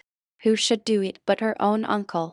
If he had not had a family of his own, I and my children must have had all his money, you know. And it is the first time we have ever had anything from him except a few presents. Well, I am so happy. In a short time, I shall have a daughter married. Mrs. Wickham. How well it sounds! And she was only 16 last June. My dear Jane, I am in such a flutter that I am sure I can't write. So I will dictate, and you write for me. We will settle with your father about the money afterwards, but the things should be ordered immediately." She was then proceeding to all the particulars of calico, muslin, and cambric, and would shortly have dictated some very plentiful orders, had not Jane, though with some difficulty, persuaded her to wait till her father was at leisure to be consulted. One day's delay, she observed, would be of small importance, and her mother was too happy to be quite so obstinate as usual. Other schemes, too, came into her head. "I will go to Meryton," said she, "as soon as I am dressed, and tell the good news to my sister Phillips. And as I come back, I can call on Lady Lucas and Mrs. Long. Kitty, run down and order the carriage. An airing would do me a great deal of good, I am sure. Girls, can I do anything for you in Meryton? Oh, here comes Hill. My dear Hill, have you heard the good news? Miss Lydia is going to be married, and you shall all have a bowl of punch to make merry at her wedding." Mrs. Hill began instantly to express her joy. Elizabeth received her congratulations amongst the rest, and then, sick of this folly, took refuge in her own room, that she might think with freedom. Poor Lydia's situation must, at best, be bad enough, but that it was no worse, she had need to be thankful. She felt it so, and though, in looking forward, neither rational happiness nor worldly prosperity could be justly expected for her sister, in looking back to what they had feared only 2 hours ago, she felt all the advantages of what they had gained. The spiteful old ladies. Chapter 50. R.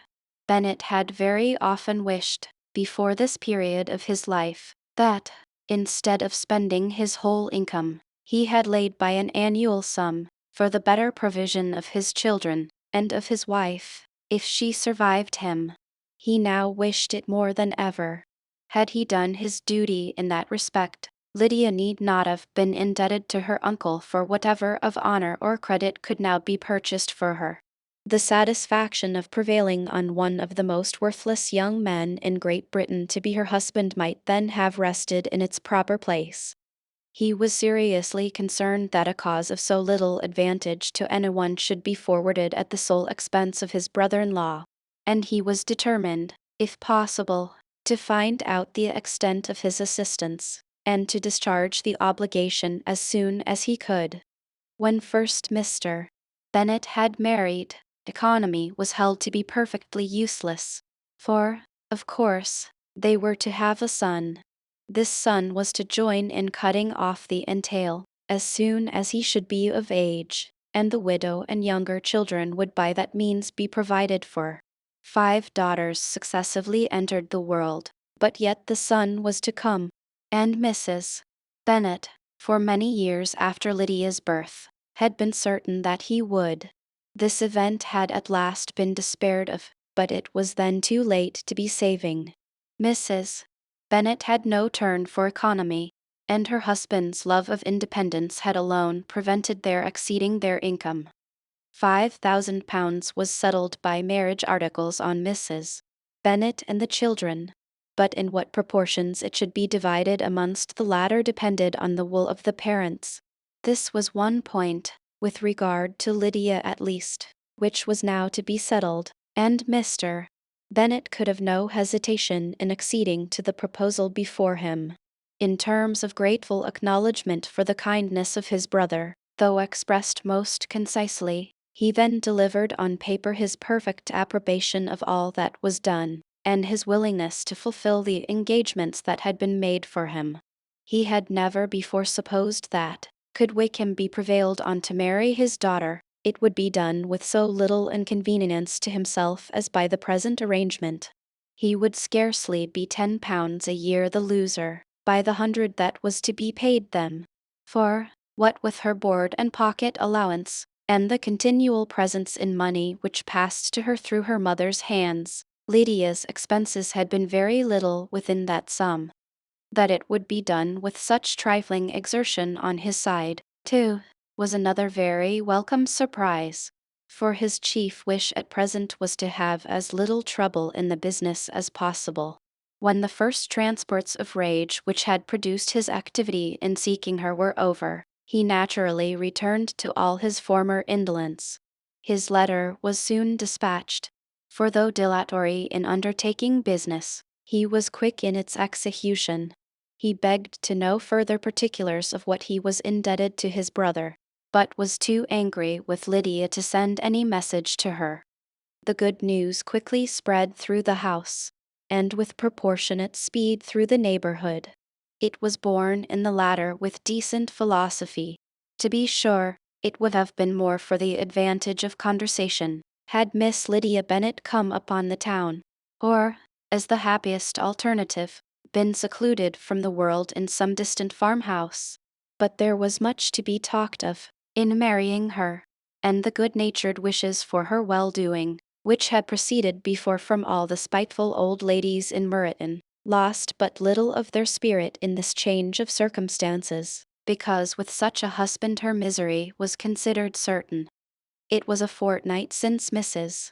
Bennet had been downstairs, but on this happy day she again took her seat at the head of her table, and in spirits oppressively high. No sentiment of shame gave a damp to her triumph. The marriage of a daughter, which had been the first object of her wishes since Jane was 16, was now on the point of accomplishment, and her thoughts and her words ran wholly on those attendants of elegant nuptials, fine muslins, new carriages, and servants. She was busily searching through the neighborhood for a proper situation for her daughter, and, without knowing or considering what their income might be, rejected many as deficient in size and importance. Hay Park might do, said she, if the Goodings would quit it, or the great house at Stoke, if the drawing-room were larger, but Ashworth is too far off. I could not bear to have her 10 miles from me, and as for Purvis Lodge, the attics are dreadful. Her husband allowed her to talk on without interruption while the servants remained, but when they had withdrawn, he said to her, "Mrs. Bennet, before you take any, or all of these houses, for your son and daughter, let us come to a right understanding. Into one house in this neighborhood they shall never have admittance. I will not encourage the imprudence of either, by receiving them at Longbourn." A long dispute followed this declaration, but Mr. Bennet was firm. It soon led to another, and Mrs. Bennet found, with amazement and horror, that her husband would not advance a guinea to buy clothes for his daughter. He protested that she should receive from him no mark of affection whatever on the occasion. Mrs. Bennet could hardly comprehend it. That his anger could be carried to such a point of inconceivable resentment as to refuse his daughter a privilege, without which her marriage would scarcely seem valid, exceeded all that she could believe possible. She was more alive to the disgrace, which her want of new clothes must reflect on her daughter's nuptials, than to any sense of shame at her eloping and living with Wickham a fortnight before they took place. Elizabeth was now most heartily sorry that she had, from the distress of the moment, been led to make Mr. Darcy acquainted with their fears for her sister, for since her marriage would so shortly give the proper termination to the elopement, they might hope to conceal its unfavorable beginning from all those who were not immediately on the spot. She had no fear of its spreading farther, through his means. There were few people on whose secrecy she would have more confidently depended, but at the same time there was no one whose knowledge of a sister's frailty would have mortified her so much. Not, however, from any fear of disadvantage from it individually to herself, for at any rate there seemed a gulf impassable between them. Had Lydia's marriage been concluded on the most honorable terms, it was not to be supposed that Mr. Darcy would connect himself with a family, where to every other objection would now be added an alliance and relationship of the nearest kind with the man whom he so justly scorned. From such a connection she could not wonder that he should shrink. The wish of procuring her regard, which she had assured herself of his feeling in Derbyshire, could not in rational expectation survive such a blow as this. She was humbled, she was grieved, she repented, though she hardly knew of what. She became jealous of his esteem, when she could no longer hope to be benefited by it. She wanted to hear of him, when there seemed the least chance of gaining intelligence. She was convinced that she could have been happy with him, when it was no longer likely they should meet. What a triumph for him, as she often thought, could he know that the proposals which she had proudly spurned only 4 months ago would now have been gladly and gratefully received. He was as generous, she doubted not, as the most generous of his sex. But while he was mortal, there must be a triumph. She began now to comprehend that he was exactly the man who, in disposition and talents, would most suit her. His understanding and temper, though unlike her own, would have answered all her wishes. It was an union that must have been to the advantage of both.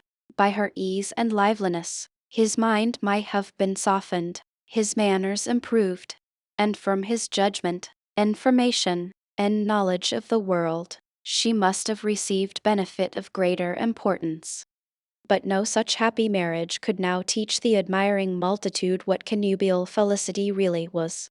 An union of a different tendency, and precluding the possibility of the other, was soon to be formed in their family. How Wickham and Lydia were to be supported in tolerable independence she could not imagine. But how little of permanent happiness could belong to a couple who were only brought together because their passions were stronger than their virtue, she could easily conjecture. Mr. Gardiner soon wrote again to his brother. To Mr. Bennet's acknowledgments he briefly replied, with assurances of his eagerness to promote the welfare of any of his family, and concluded with entreaties that the subject might never be mentioned to him again. The principal purport of his letter was to inform them that Mr. Wickham had resolved on quitting the militia.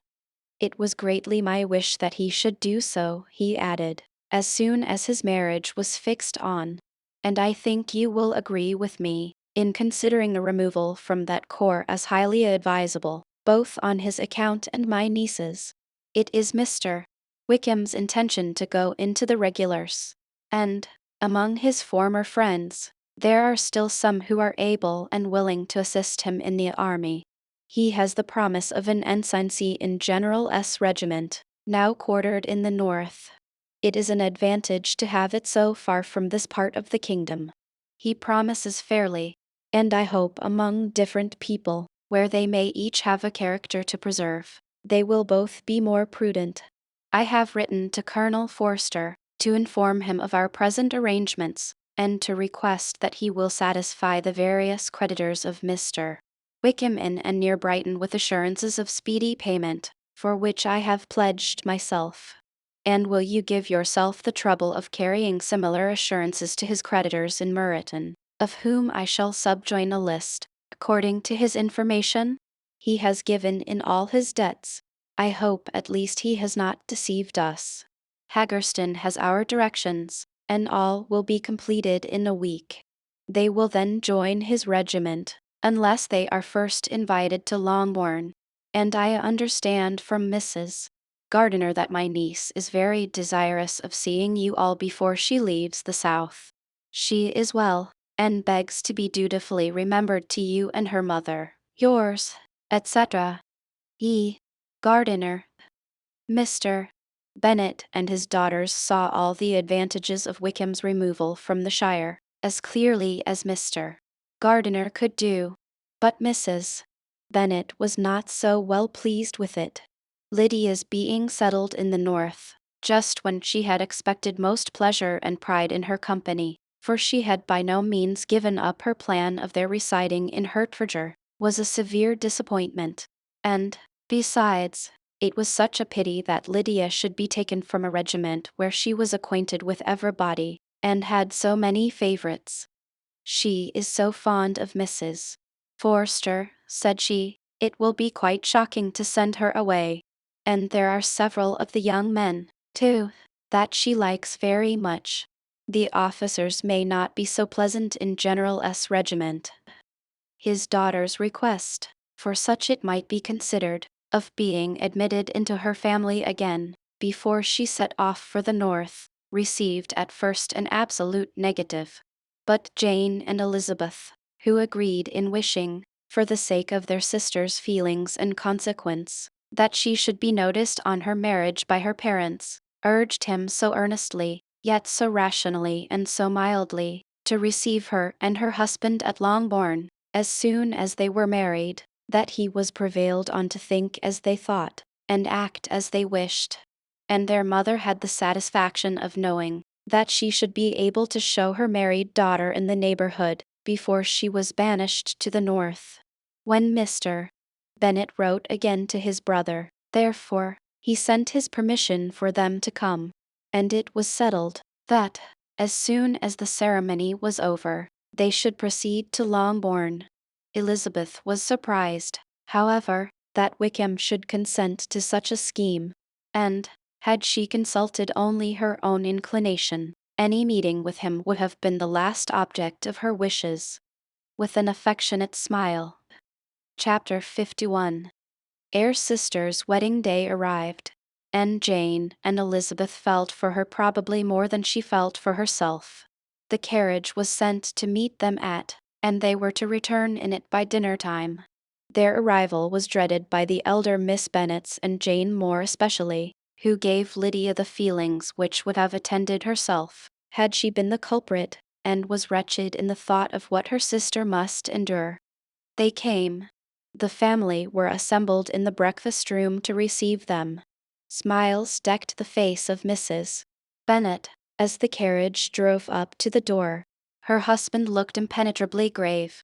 Her daughters, alarmed, anxious, uneasy. Lydia's voice was heard in the vestibule. The door was thrown open, and she ran into the room. Her mother stepped forwards, embraced her, and welcomed her with rapture, gave her hand with an affectionate smile to Wickham, who followed his lady, and wished them both joy, with an alacrity which showed no doubt of their happiness. Their reception from Mr. Bennet, to whom they then turned, was not quite so cordial. His countenance rather gained in austerity, and he scarcely opened his lips. The easy assurance of the young couple, indeed, was enough to provoke him. Elizabeth was disgusted, and even Miss Bennet was shocked. Lydia was Lydia still, untamed, unabashed, wild, noisy, and fearless. She turned from sister to sister, demanding their congratulations, and when at length they all sat down, looked eagerly round the room, took notice of some little alteration in it, and observed, with a laugh, that it was a great while since she had been there. Wickham was not at all more distressed than herself, but his manners were always so pleasing, that, had his character and his marriage been exactly what they ought, his smiles and his easy address, while he claimed their relationship, would have delighted them all. Elizabeth had not before believed him quite equal to such assurance, but she sat down, resolving within herself to draw no limits in future to the impudence of an impudent man. She blushed, and Jane blushed, but the cheeks of the two who caused their confusion suffered no variation of color. There was no want of discourse. The bride and her mother could neither of them talk fast enough, and Wickham, who happened to sit near Elizabeth, began inquiring after his acquaintance in that neighborhood, with a good-humored ease, which she felt very unable to equal in her replies. They seemed each of them to have the happiest memories in the world. Nothing of the past was recollected with pain, and Lydia led voluntarily to subjects which her sisters would not have alluded to for the world. "Only think of its being 3 months," she cried, "since I went away. It seems but a fortnight, I declare, and yet there have been things enough happened in the time. Good gracious! When I went away, I am sure I had no more idea of being married till I came back again, though I thought it would be very good fun if I was." Her father lifted up his eyes. Jane was distressed. Elizabeth looked expressively at Lydia, but she, who never heard nor saw anything of which she chose to be insensible, gaily continued, "Oh, mamma, do the people hereabouts know I am married today? I was afraid they might not, and we overtook William Gooding in his curricle, so I was determined he should know it, and so I let down the side glass next to him, and took off my glove and let my hand just rest upon the window frame, so that he might see the ring, and then I bowed and smiled like anything." Elizabeth could bear it no longer. She got up and ran out of the room, and returned no more, till she heard them passing through the hall to the dining parlor. She then joined them soon enough to see Lydia, with anxious parade, walk up to her mother's right hand, and hear her say to her eldest sister, "Ah, Jane, I take your place now, and you must go lower, because I am a married woman." It was not to be supposed that time would give Lydia that embarrassment from which she had been so wholly free at first. Her ease and good spirits increased. She longed to see Mrs. Phillips, the Lucases, and all their other neighbors, and to hear herself called Mrs. Wickham by each of them. And in the meantime she went after dinner to show her ring and boast of being married to Mrs. Hill and the two housemaids. "Well, mamma," said she, when they were all returned to the breakfast room, "and what do you think of my husband? Is not he a charming man? I am sure my sisters must all envy me. I only hope they may have half my good luck. They must all go to Brighton. That is the place to get husbands. What a pity it is, mamma, we did not all go." "Very true, and if I had my will we should. But, my dear Lydia, I don't at all like your going such a way off. Must it be so?" "Oh, Lord, yes. There is nothing in that. I shall like it of all things. You and Papa, and my sisters, must come down and see us. We shall be at Newcastle all the winter, and I dare say there will be some balls, and I will take care to get good partners for them all." "I should like it beyond anything," said her mother. "And then when you go away, you may leave one or two of my sisters behind you, and I dare say I shall get husbands for them before the winter is over." "I thank you for my share of the favor," said Elizabeth, "but I do not particularly like your way of getting husbands." Their visitors were not to remain above 10 days with them. Mr. Wickham had received his commission before he left London, and he was to join his regiment at the end of a fortnight. No one but Mrs. Bennet regretted that their stay would be so short, and she made the most of the time by visiting about with her daughter, and having very frequent parties at home. These parties were acceptable to all. To avoid a family circle was even more desirable to such as did think than such as did not. Wickham's affection for Lydia was just what Elizabeth had expected to find it, not equal to Lydia's for him. She had scarcely needed her present observation to be satisfied, from the reason of things, that their elopement had been brought on by the strength of her love rather than by his, and she would have wondered why, without violently caring for her, he chose to elope with her at all, had she not felt certain that his flight was rendered necessary by distress of circumstances. And if that were the case, he was not the young man to resist an opportunity of having a companion. Lydia was exceedingly fond of him. He was her dear Wickham on every occasion. No one was to be put in competition with him. He did everything best in the world, and she was sure he would kill more birds on the 1st of September than anybody else in the country. One morning, soon after their arrival, as she was sitting with her 2 elder sisters, she said to Elizabeth, "Lizzie, I never gave you an account of my wedding. I believe you were not by when I told Mamma and the others all about it. Are not you curious to hear how it was managed?" "No, really," replied Elizabeth. "I think there cannot be too little said on the subject." "La, you are so strange. But I must tell you how it went off. We were married, you know, at St. Clement's, because Wickham's lodgings were in that parish, and it was settled that we should all be there by 11 o'clock. My uncle and aunt and I were to go together, and the others were to meet us at the church. Well, Monday morning came, and I was in such a fuss. I was so afraid, you know, that something would happen to put it off, and then I should have gone quite distracted. And there was my aunt, all the time I was dressing, preaching and talking away just as if she was reading a sermon. However, I did not hear above 1 word in 10, for I was thinking, you may suppose, of my dear Wickham. I longed to know whether he would be married in his blue coat. Well, and so we breakfasted at 10 as usual. I thought it would never be over. For, by the by, you are to understand that my uncle and aunt were horrid unpleasant all the time I was with them. If you'll believe me, I did not once put my foot out of doors, though I was there a fortnight. Not one party, or scheme, or anything. To be sure, London was rather thin, but, however, the little theatre was open.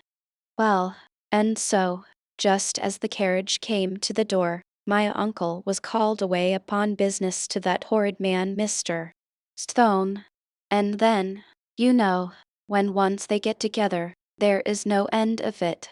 Well, I was so frightened I did not know what to do, for my uncle was to give me away, and if we were beyond the hour we could not be married all day. But, luckily, he came back again in 10 minutes' time, and then we all set out. However, I recollected afterwards that if he had been prevented going, the wedding need not be put off, for Mr. Darcy might have done as well. "Mr. Darcy," repeated Elizabeth, in utter amazement. "Oh, yes. He was to come there with Wickham, you know. But, gracious me, I quite forgot. I ought not to have said a word about it. I promised them so faithfully. What will Wickham say? It was to be such a secret." "If it was to be a secret," said Jane, "say not another word on the subject. You may depend upon my seeking no further." "Oh, certainly," said Elizabeth, though burning with curiosity. "We will ask you no questions." "Thank you," said Lydia, "for if you did, I should certainly tell you all, and then Wickham would be so angry."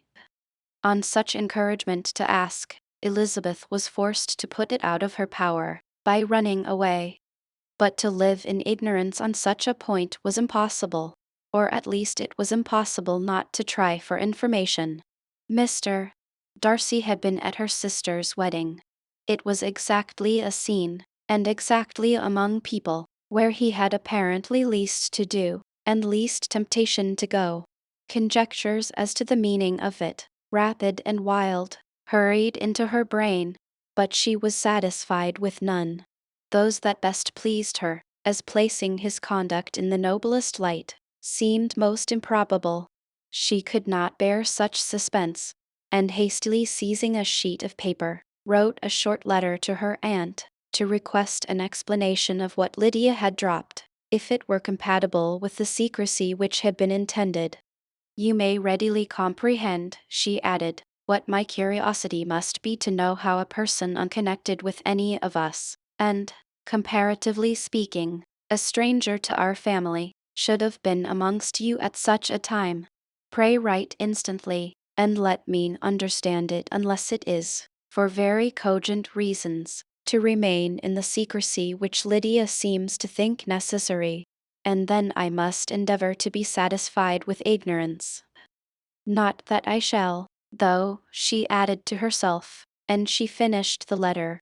And, my dear aunt, if you do not tell me in an honorable manner, I shall certainly be reduced to tricks and stratagems to find it out.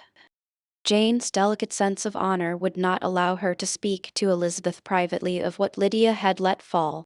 Elizabeth was glad of it, till it appeared whether her inquiries would receive any satisfaction. She had rather be without a confidante. I am sure she did not listen. Chapter 52. Elizabeth had the satisfaction of receiving an answer to her letter as soon as she possibly could.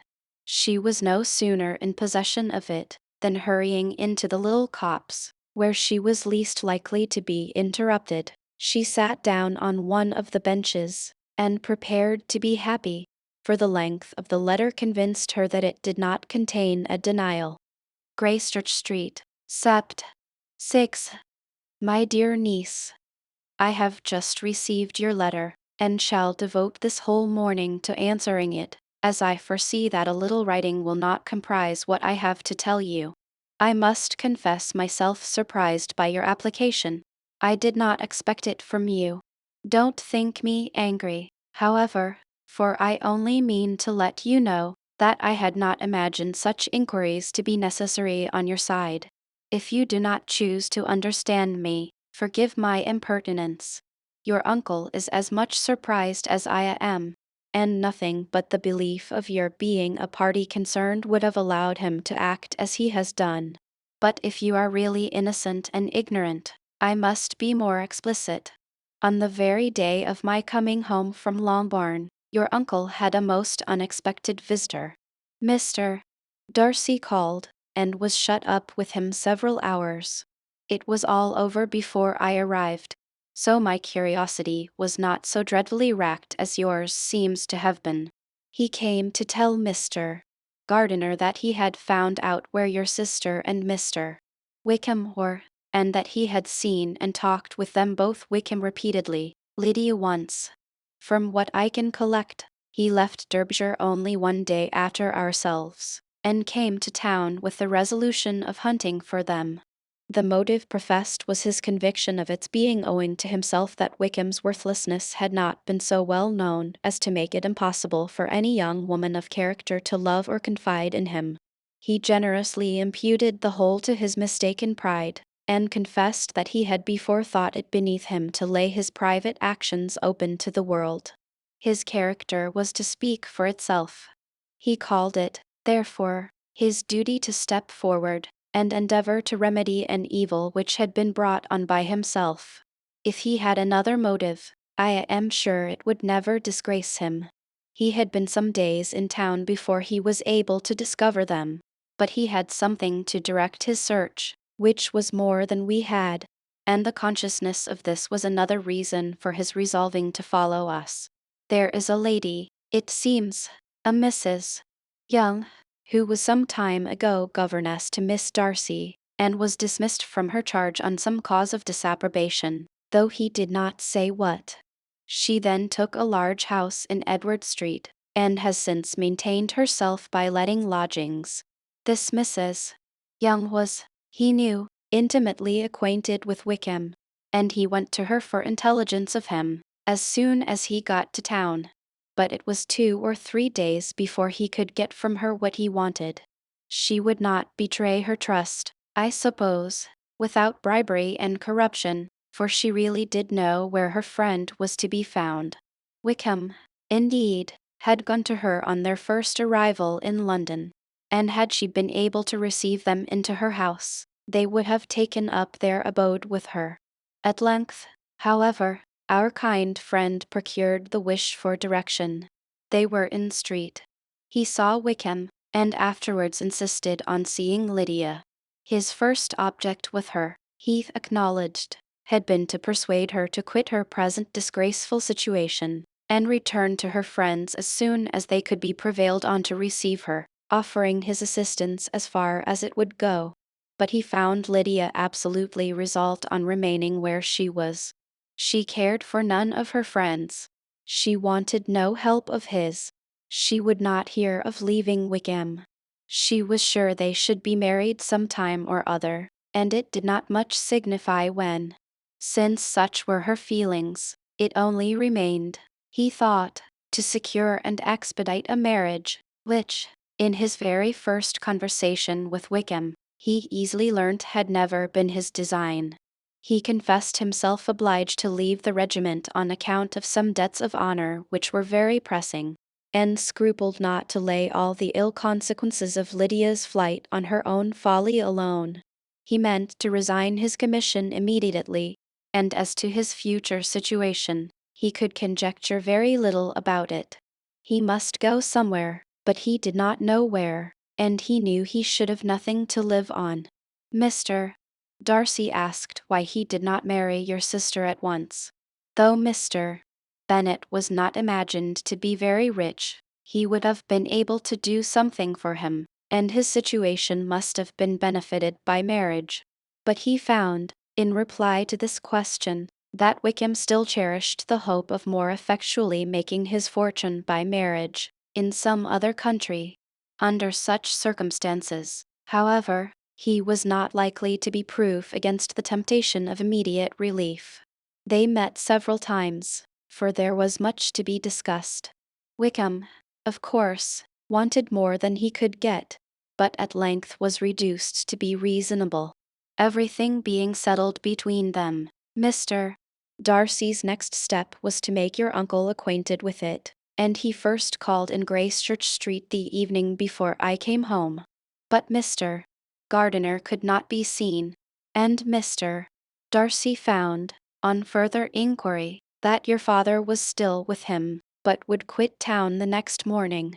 He did not judge your father to be a person whom he could so properly consult as your uncle, and therefore readily postponed seeing him till after the departure of the former.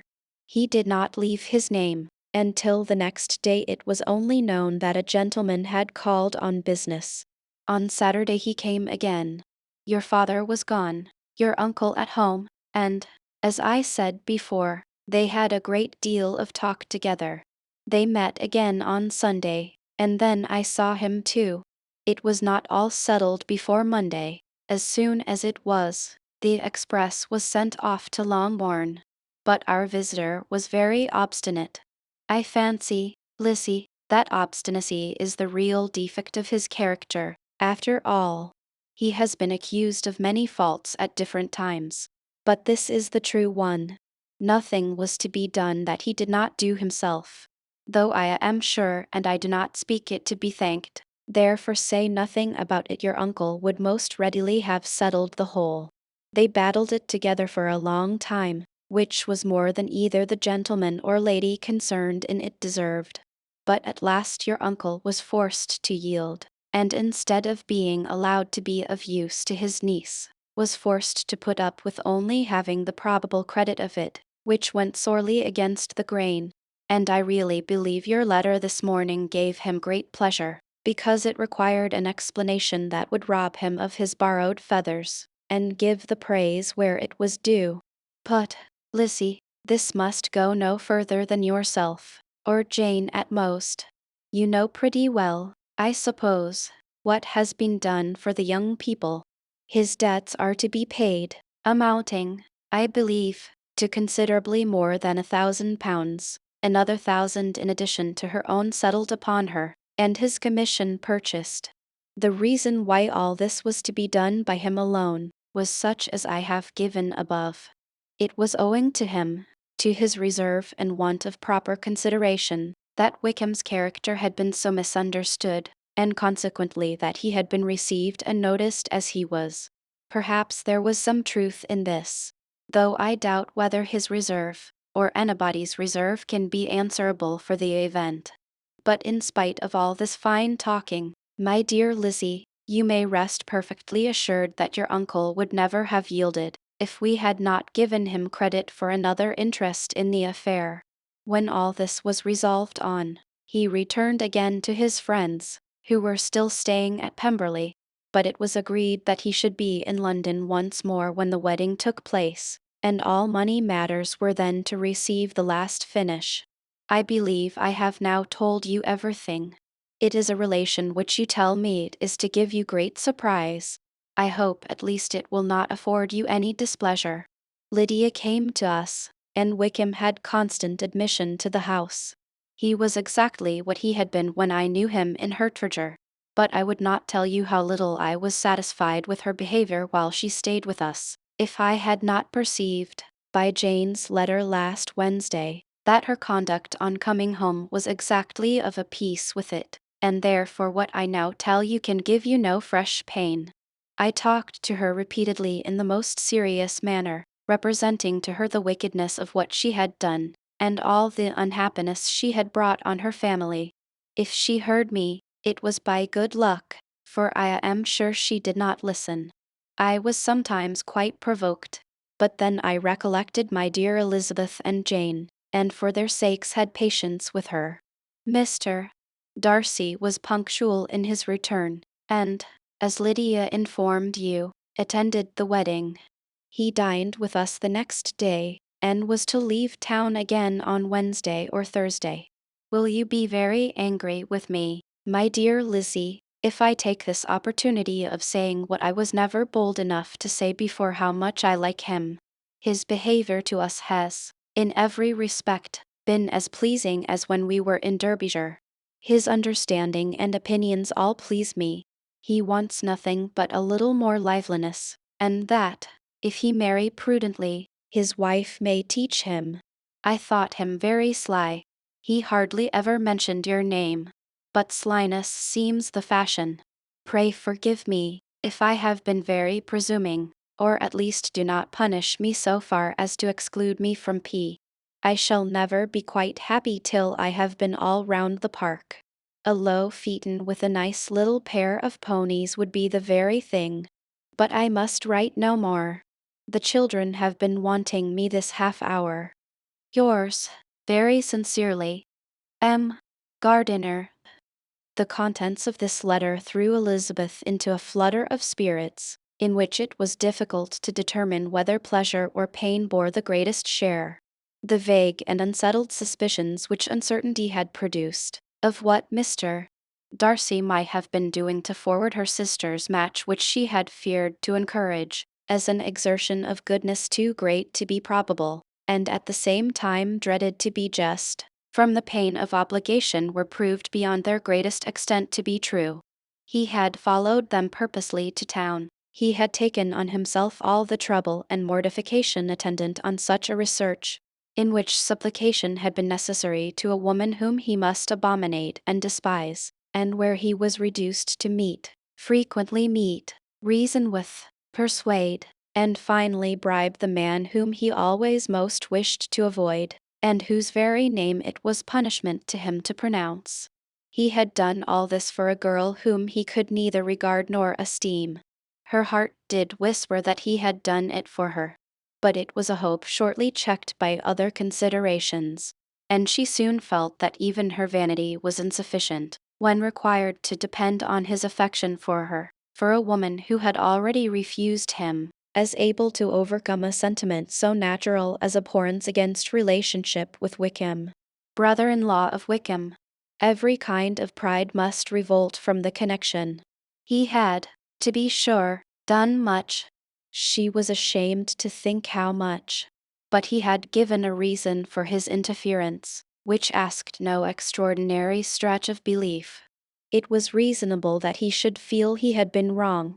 He had liberality, and he had the means of exercising it, and though she would not place herself as his principal inducement, she could perhaps believe that remaining partiality for her might assist his endeavors in a cause where her peace of mind must be materially concerned.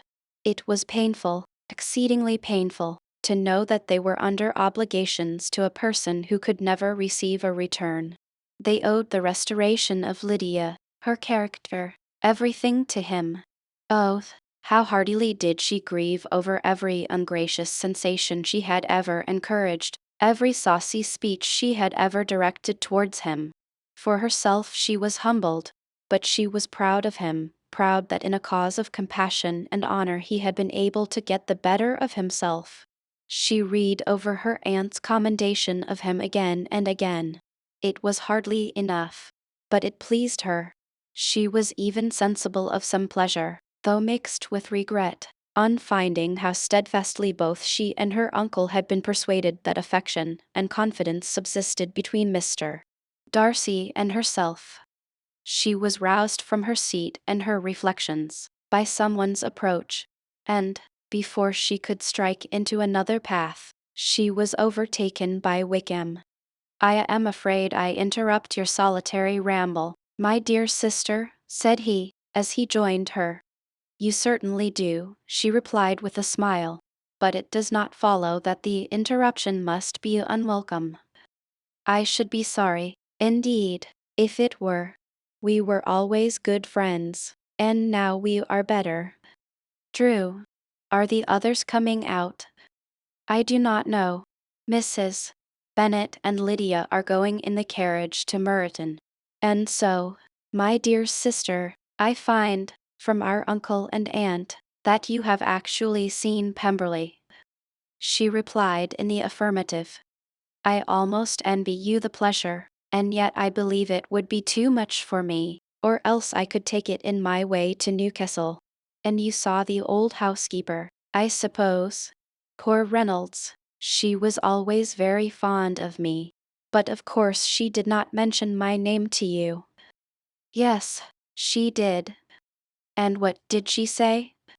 "That you were gone into the army, and she was afraid had not turned out well.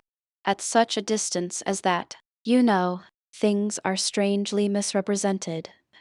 "Certainly," he replied, biting his lips.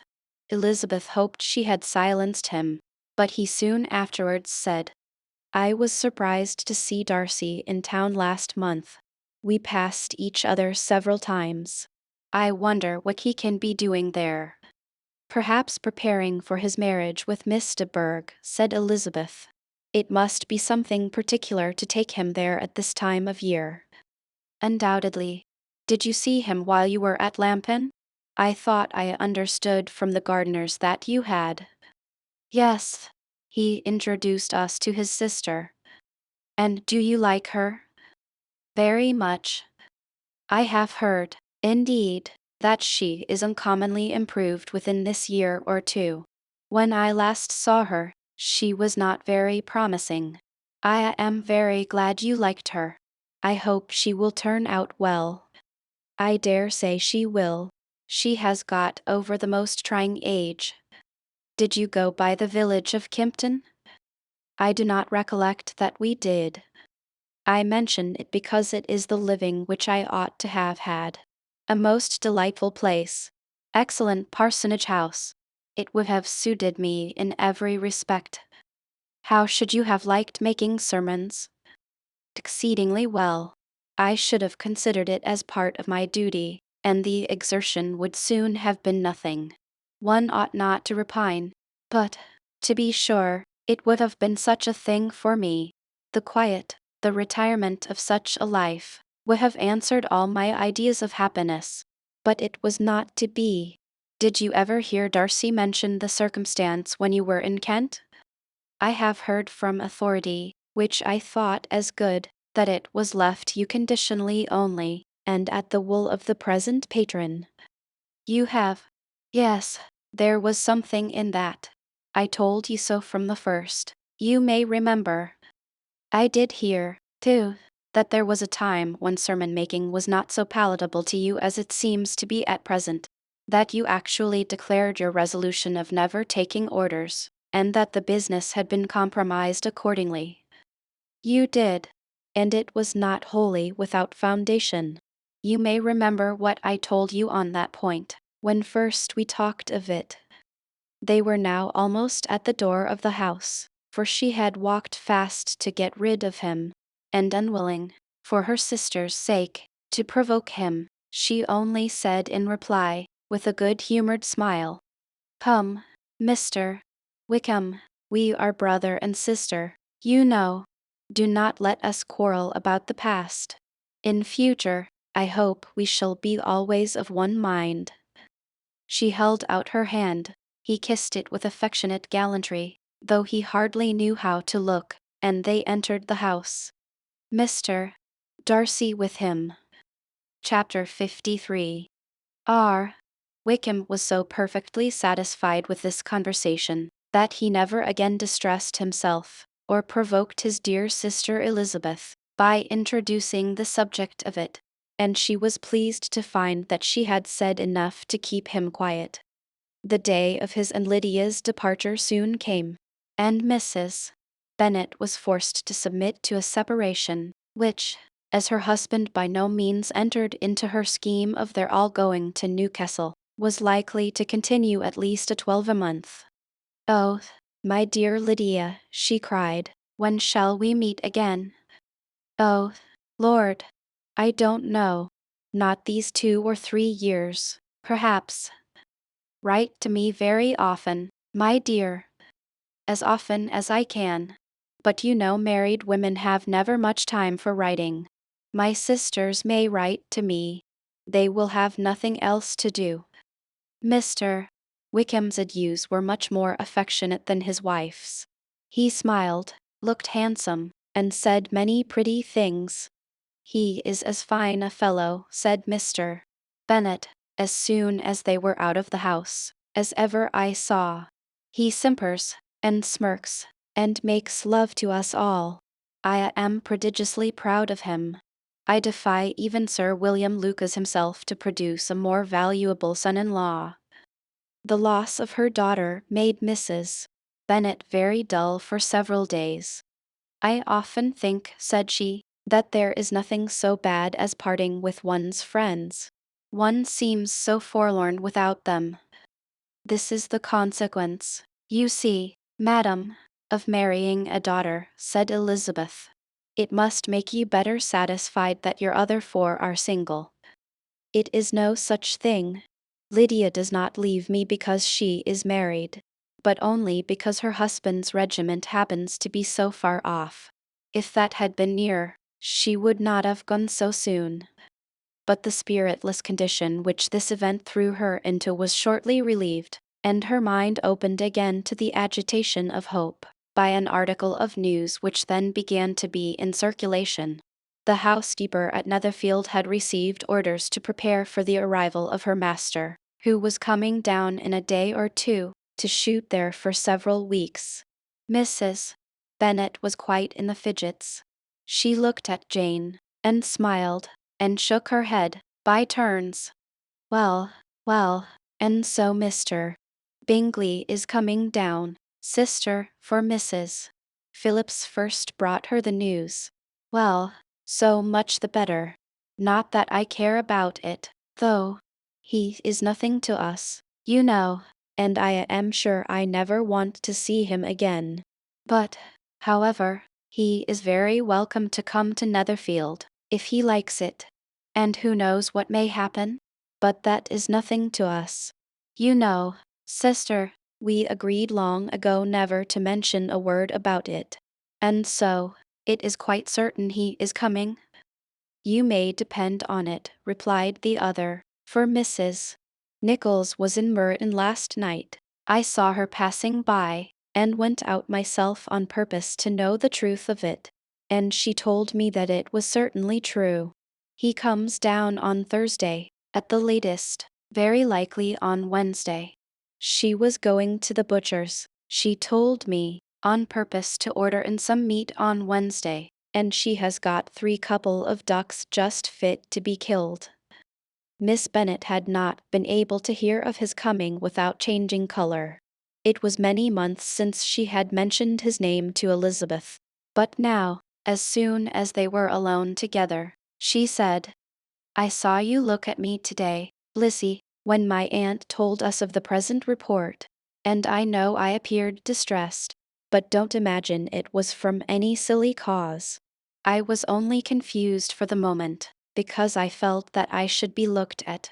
I do assure you that the news does not affect me either with pleasure or pain. I am glad of one thing, that he comes alone, because we shall see the less of him. Not that I am afraid of myself, but I dread other people's remarks.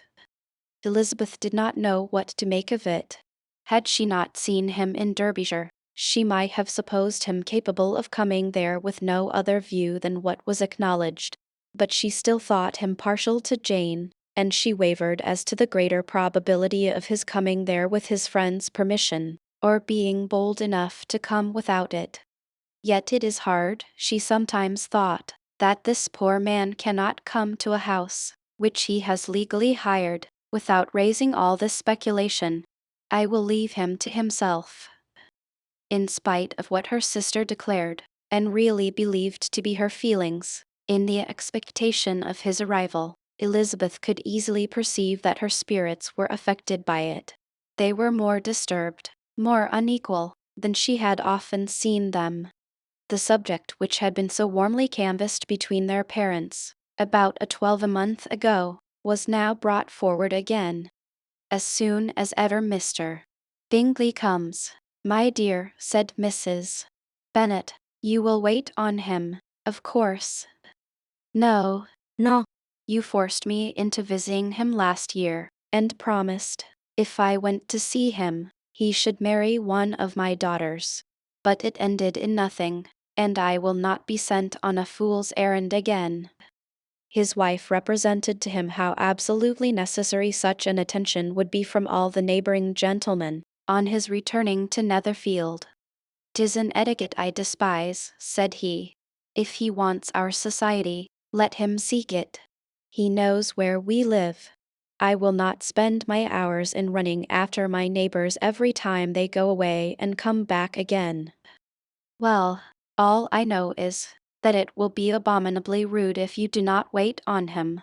But, however, that shan't prevent my asking him to dine here. I am determined. We must have Mrs. Long and the Goodings soon. That will make 13 with ourselves, so there will be just room at table for him." Consoled by this resolution, she was the better able to bear her husband's incivility, though it was very mortifying to know that her neighbors might all see Mr. Bingley, in consequence of it, before they did. As the day of his arrival drew near, "I begin to be sorry that he comes at all," said Jane to her sister. "It would be nothing. I could see him with perfect indifference, but I can hardly bear to hear it thus perpetually talked of. My mother means well, but she does not know, no one can know, how much I suffer from what she says. Happy shall I be when his stay at Netherfield is over." "I wish I could say anything to comfort you," replied Elizabeth, "but it is wholly out of my power. You must feel it, and the usual satisfaction of preaching patience to a sufferer is denied me, because you have always so much." Mr. Bingley arrived. Mrs. Bennet, through the assistance of servants, contrived to have the earliest tidings of it, that the period of anxiety and fretfulness on her side be as long as it could. She counted the days that must intervene before their invitation could be sent, hopeless of seeing him before. But on the third morning after his arrival in Hertfordshire, she saw him from her dressing-room window enter the paddock, and ride towards the house. Her daughters were eagerly called to partake of her joy. Jane resolutely kept her place at the table, but Elizabeth, to satisfy her mother, went to the window. She saw Mr. Darcy with him, and sat down again by her sister. "There is a gentleman with him, mamma," said Kitty. "Who can it be?" "Some acquaintance or other, my dear, I suppose. I am sure I do not know." "La," replied Kitty, "it looks just like that man that used to be with him before. Mr. What's his name, that tall, proud man?" "Good gracious, Mr. Darcy, and so it does, I vow. Well, any friend of Mr. Bingley's will always be welcome here, to be sure. but else I must say that I hate the very sight of him." Jane looked at Elizabeth with surprise and concern. She knew but little of their meeting in Derbyshire, and therefore felt for the awkwardness which must attend her sister in seeing him almost for the first time after receiving his explanatory letter. Both sisters were uncomfortable enough. Each felt for the other, and of course for themselves. And their mother talked on of her dislike of Mr. Darcy, and her resolution to be civil to him only as Mr. Bingley's friend, without being heard by either of them. But Elizabeth had sources of uneasiness which could not yet be suspected by Jane, to whom she had never yet had courage to show Mrs. Gardiner's letter, or to relate her own change of sentiment towards him. To Jane, he could be only a man whose proposals she had refused, and whose merits she had undervalued.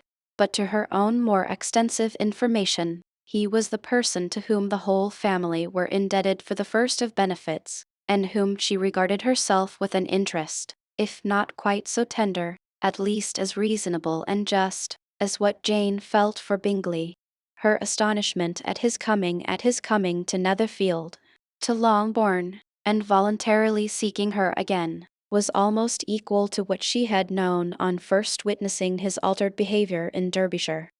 The color which had been driven from her face returned for half a minute with an additional glow, and a smile of delight added lustre to her eyes, as she thought for that space of time that his affection and wishes must still be unshaken. But she would not be secure. "Let me first see how he behaves," said she. "It will then be early enough for expectation." She sat intently at work, striving to be composed, and without daring to lift up her eyes, till anxious curiosity carried them to the face of her sister as the servant was approaching the door. Jane looked a little paler than usual, but more sedate than Elizabeth had expected. On the gentleman's appearing, her color increased, yet she received them with tolerable ease, and with a propriety of behavior equally free from any symptom of resentment, or any unnecessary complaisance. Elizabeth said as little to either as civility would allow, and sat down again to her work, with an eagerness which it did not often command. She had ventured only one glance at Darcy. He looked serious as usual, and, she thought, more as he had been used to look in Hertfordshire, than as she had seen him at Pemberley. But, perhaps, he could not in her mother's presence be what he was before her uncle and aunt. It was a painful, but not an improbable, conjecture. Bingley she had likewise seen for an instant, and in that short period saw him looking both pleased and embarrassed. He was received by Mrs. Bennet with a degree of civility which made her two daughters ashamed, especially when contrasted with the cold and ceremonious politeness of her courtesy and address of his friend.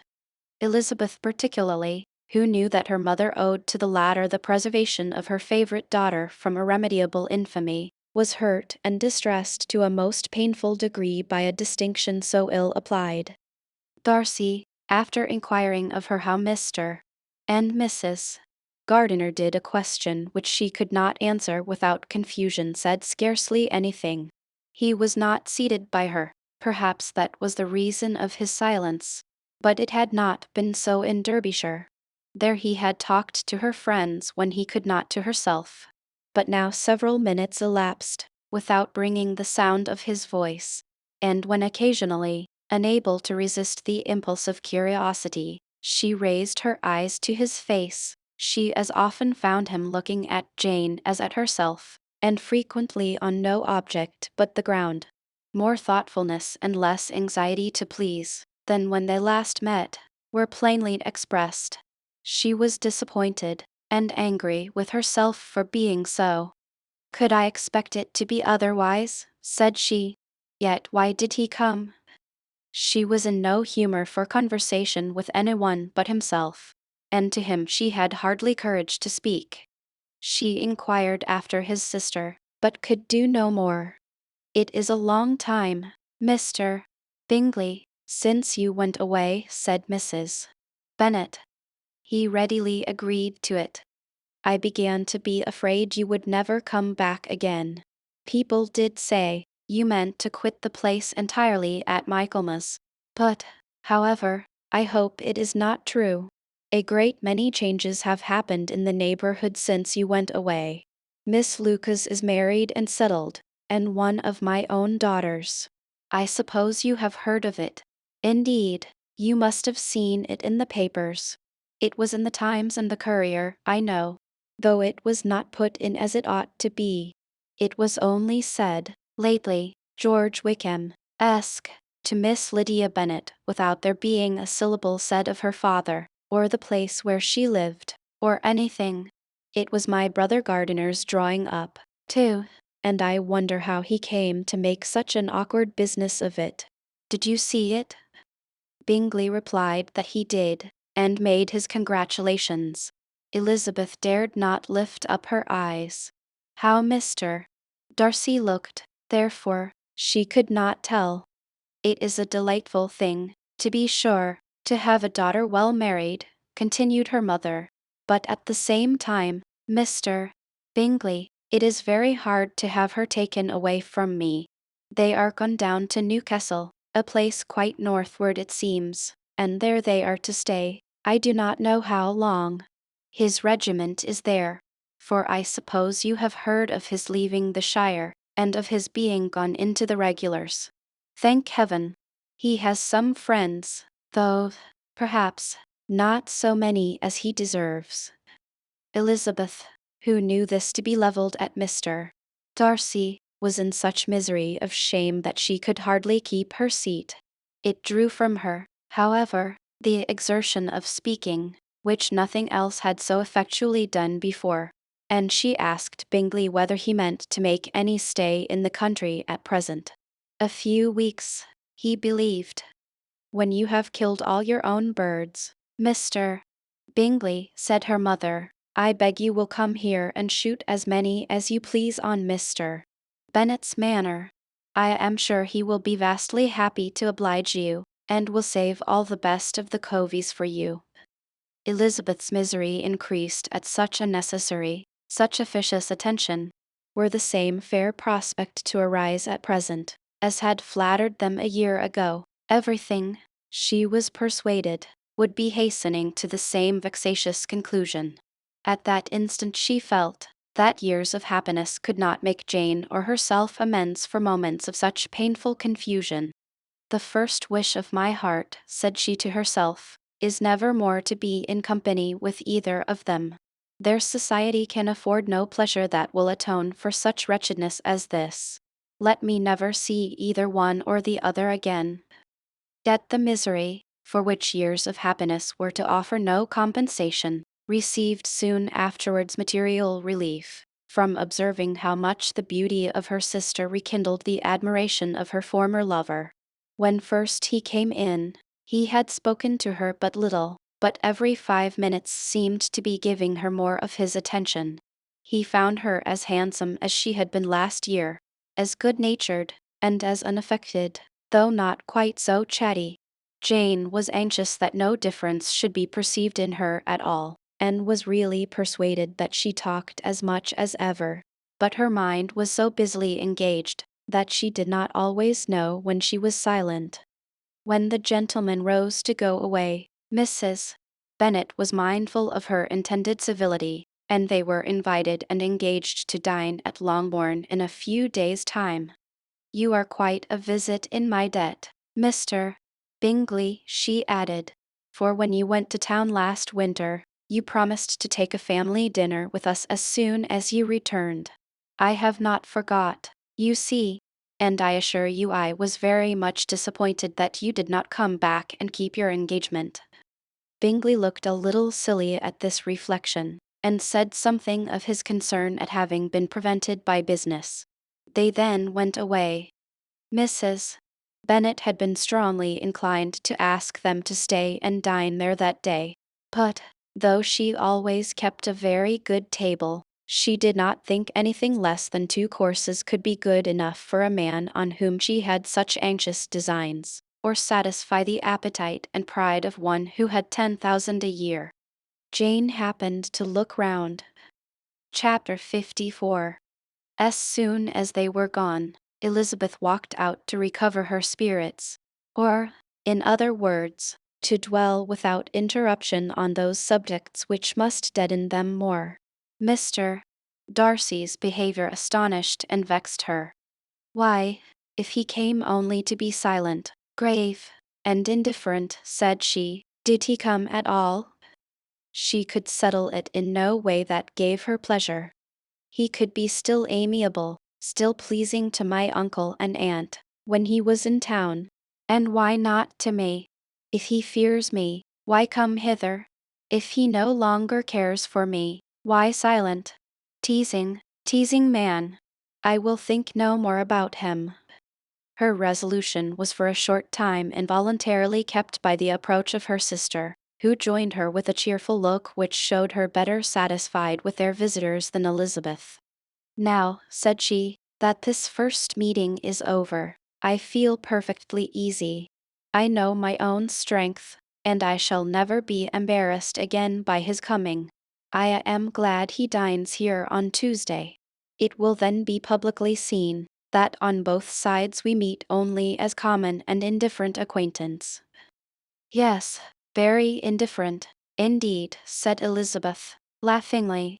Oh, Jane, take care. My dear Lizzie, you cannot think me so weak as to be in danger now. I think you are in very great danger of making him as much in love with you as ever. They did not see the gentleman again till Tuesday, and Mrs. Bennet, in the meanwhile, was giving way to all the happy schemes which the good humour and common politeness of Bingley, in half an hour's visit, had revived. On Tuesday there was a large party assembled at Longbourn, and the two who were most anxiously expected, to the credit of their punctuality as sportsmen, were in very good time. When they repaired to the dining room, Elizabeth eagerly watched to see whether Bingley would take the place which, in all their former parties, had belonged to him, by her sister. Her prudent mother, occupied by the same ideas, forbore to invite him to sit by herself. On entering the room, he seemed to hesitate, but Jane happened to look round, and happened to smile. It was decided. He placed himself by her. Elizabeth, with a triumphant sensation, looked towards his friend. He bore it with noble indifference, and she would have imagined that Bingley had received his sanction to be happy, had she not seen his eyes likewise turned towards Mr. Darcy, with an expression of half-laughing alarm. His behavior to her sister was such during dinner-time as showed an admiration of her, which, though more guarded than formerly, persuaded Elizabeth that, if left wholly to himself, Jane's happiness, and his own, would be speedily secured. Though she dared not depend upon the consequence, she yet received pleasure from observing his behavior. It gave her all the animation that her spirits could boast, for she was in no cheerful humor. Mr. Darcy was almost as far from her as the table could divide them. He was on one side of her mother. She knew how little such a situation would give pleasure to either, or make either appear to advantage.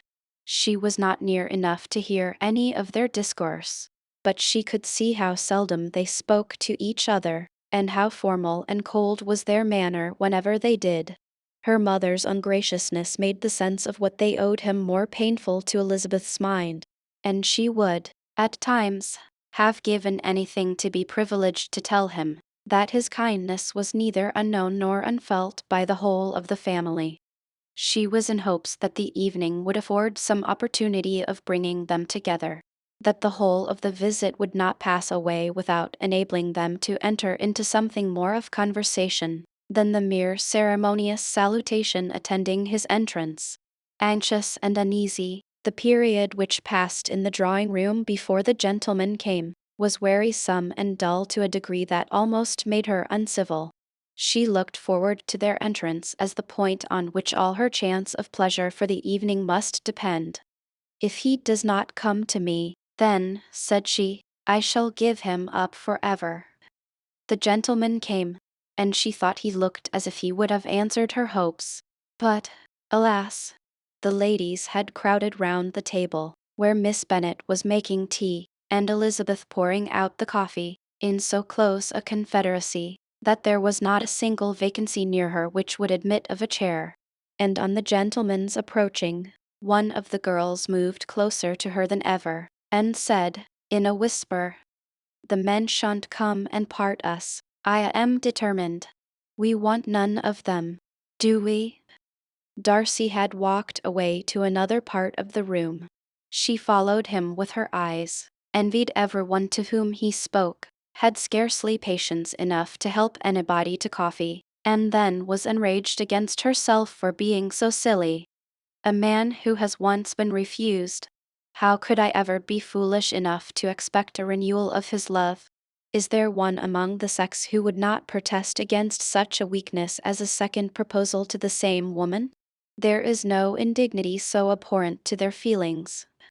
She was a little revived, however, by his bringing back his coffee cup himself, and she seized the opportunity of saying, "Is your sister at Pemberley still?" "Yes. She will remain there till Christmas." "And quite alone? Have all her friends left her?" "Mrs. Annesley is with her. The others have been gone on to Scarborough these 3 weeks." She could think of nothing more to say, but if he wished to converse with her, he might have better success. He stood by her, however, for some minutes, in silence, and, at last, on the young lady's whispering to Elizabeth again, he walked away. When the tea things were removed, and the card tables placed, the ladies all rose, and Elizabeth was then hoping to be soon joined by him, when all her views were overthrown, by seeing him fall a victim to her mother's rapacity for whist players, and in a few moments after seated with the rest of the party. She now lost every expectation of pleasure. They were confined for the evening at different tables, and she had nothing to hope but that his eyes were so often turned towards her side of the room as to make him play as unsuccessfully as herself. Mrs. Bennet had designed to keep the two Netherfield gentlemen to supper, but their carriage was, unluckily, ordered before any of the others, and she had no opportunity of detaining them. "Well, girls," said she, as soon as they were left to themselves, "what say you to the day? I think everything has passed off uncommonly well, I assure you. The dinner was as well dressed as any I ever saw. The venison was roasted to a turn, and everybody said they never saw so fat a haunch. The soup was 50 times better than what we had at the Lucases last week, and even Mr. Darcy acknowledged that the partridges were remarkably well done, and I suppose he has 2 or 3 French cooks at least. And, my dear Jane, I never saw you look in greater beauty. Mrs. Long said so too, for I asked her whether you did not. And what do you think she said besides? Ah, Mrs. Bennet, we shall have her at Netherfield at last. She did, indeed. I do think Mrs. Long is as good a creature as ever lived, and her nieces are very pretty behaved girls, and not at all handsome. I like them prodigiously. Mrs. Long and her nieces. Mrs. Bennet, in short, was in very great spirits. She had seen enough of Bingley's behaviour to Jane to be convinced that she would get him at last, and her expectations of advantage to her family, when in a happy humour, were so far beyond reason, that she was quite disappointed at not seeing him there again the next day, to make his proposals. "It has been a very agreeable day," said Miss Bennet to Elizabeth. "The party seemed so well selected, so suitable one with the other. I hope we may often meet again." Elizabeth smiled. "Lizzie, you must not do so. You must not suspect me. It mortifies me. I assure you that I have now learned to enjoy his conversation as an agreeable and sensible young man without having a wish beyond it. I am perfectly satisfied, from what his manners now are, that he never had any design of engaging my affection. It is only that he is blessed with greater sweetness of address, and a stronger desire of generally pleasing, than any other man. You are very cruel, said her sister, you will not let me smile, and are provoking me to it every moment. How hard it is in some cases to be believed, and how impossible in others. But why should you wish to persuade me that I feel more than I acknowledge? That is a question which I hardly know how to answer. We all love to instruct, though we can teach only what is not worth knowing. Forgive me, and if you persist in indifference, do not make me your confidante. Lizzie, my dear, I want to speak to you. Chapter 55. FEW days after this visit, Mr. Bingley called again, and alone. His friend had left him that morning for London, but was to return home in 10 days' time. He sat with them above an hour, and was in remarkably good spirits. Mrs. Bennet invited him to dine with them, but, with many expressions of concern, he confessed himself engaged elsewhere. Next time you call, said she, I hope we shall be more lucky. He should be particularly happy at any time, etc., etc., and if she would give him leave, would take an early opportunity of waiting on them. Can you come tomorrow? Yes, he had no engagement at all for tomorrow, and her invitation was accepted with alacrity. He came, and in such very good time, that the ladies were none of them dressed. In ran Mrs. Bennet to her daughter's room, in her dressing gown, and with her hair half finished, crying out, My dear Jane, make haste and hurry down. He is come, Mr. Bingley is come. He is, indeed. Make haste, make haste. Here, Sarah, come to Miss Bennet this moment, and help her on with her gown. Never mind Miss Lizzie's hair. We will be down as soon as we can, said Jane. But I dare say Kitty is forwarder than either of us, for she went upstairs half an hour ago. Oh, hang Kitty. What has she to do with it? Come, be quick, be quick. Where is your sash, my dear? But when her mother was gone, Jane would not be prevailed on to go down without one of her sisters. The same anxiety to get them by themselves was visible again in the evening. After tea, Mr. Bennet retired to the library, as was his custom, and Mary went upstairs to her instrument. 2 obstacles of the 5 being thus removed, Mrs. Bennet sat looking and winking at Elizabeth and Catherine for a considerable time, without making any impression on them. Elizabeth would not observe her, and when at last Kitty did, she very innocently said, What is the matter, ma? What do you keep winking at me for? What am I to do? Nothing, child, nothing. I did not wink at you. She then sat still 5 minutes longer, but unable to waste such a precious occasion, she suddenly got up, and saying to Kitty, Come here, my love, I want to speak to you, took her out of the room. Jane instantly gave a look at Elizabeth which spoke her distress at such premeditation, and her entreaty that she would not give into it. In a few minutes, Mrs. Bennet half opened the door and called out, Lizzie, my dear, I want to speak with you. Elizabeth was forced to go. We may as well leave them by themselves, you know, said her mother as soon as she was in the hall. Kitty and I are going upstairs to sit in my dressing room. Elizabeth made no attempt to reason with her mother, but remained quietly in the hall till she and Kitty were out of sight, then returned into the drawing room. Mrs. Bennet's schemes for this day were ineffectual. Bingley was everything that was charming, except the professed lover of her daughter. His ease and cheerfulness rendered him a most agreeable addition to their evening party, and he bore with the ill-judged officiousness of the mother, and heard all her silly remarks with a forbearance and command of countenance particularly grateful to the daughter. He scarcely needed an invitation to stay supper, and before he went away an engagement was formed, chiefly through his own and Mrs. Bennet's means, for his coming next morning to shoot with her husband. After this day, Jane said no more of her indifference. Not a word passed between the sisters concerning Bingley, but Elizabeth went to bed in the happy belief that all must speedily be concluded, unless Mr. Darcy returned within the stated time. Seriously, however, she felt tolerably persuaded that all this must have taken place with that gentleman's concurrence.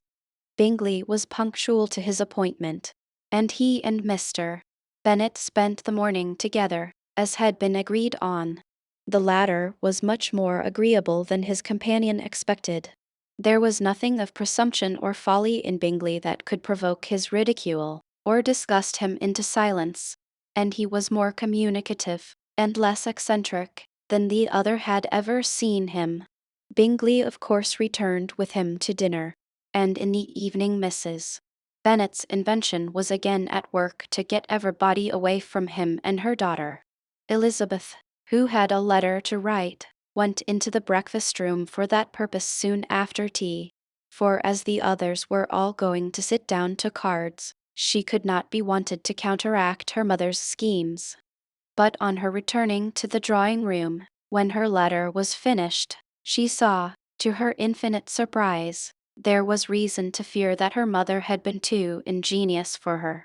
On opening the door, she perceived her sister and Bingley standing together over the hearth, as if engaged in earnest conversation, and had this led to no suspicion, the faces of both, as they hastily turned round and moved away from each other, would have told it all. Their situation was awkward enough, but hers she thought was still worse. Not a syllable was uttered by either, and Elizabeth was on the point of going away again, when Bingley, who as well as the other had sat down, suddenly rose, and, whispering a few words to her sister, ran out of the room. Jane could have no reserves from Elizabeth, where confidence would give pleasure, and, instantly embracing her, acknowledged, with the liveliest emotion, that she was the happiest creature in the world. "'Tis too much," she added, "by far too much. I do not deserve it. Oh, why is not everybody as happy?" Elizabeth's congratulations were given with a sincerity, a warmth, a delight, which words could but poorly express. Every sentence of kindness was a fresh source of happiness to Jane, but she would not allow herself to stay with her sister, or say half that remained to be said, for the present. "I must go instantly to my mother," she cried. "I would not on any account trifle with her affectionate solicitude, or allow her to hear it from anyone but myself. He is gone to my father already. Oh, Lizzie, to know that what I have to relate will give such pleasure to all my dear family. How shall I bear so much happiness?"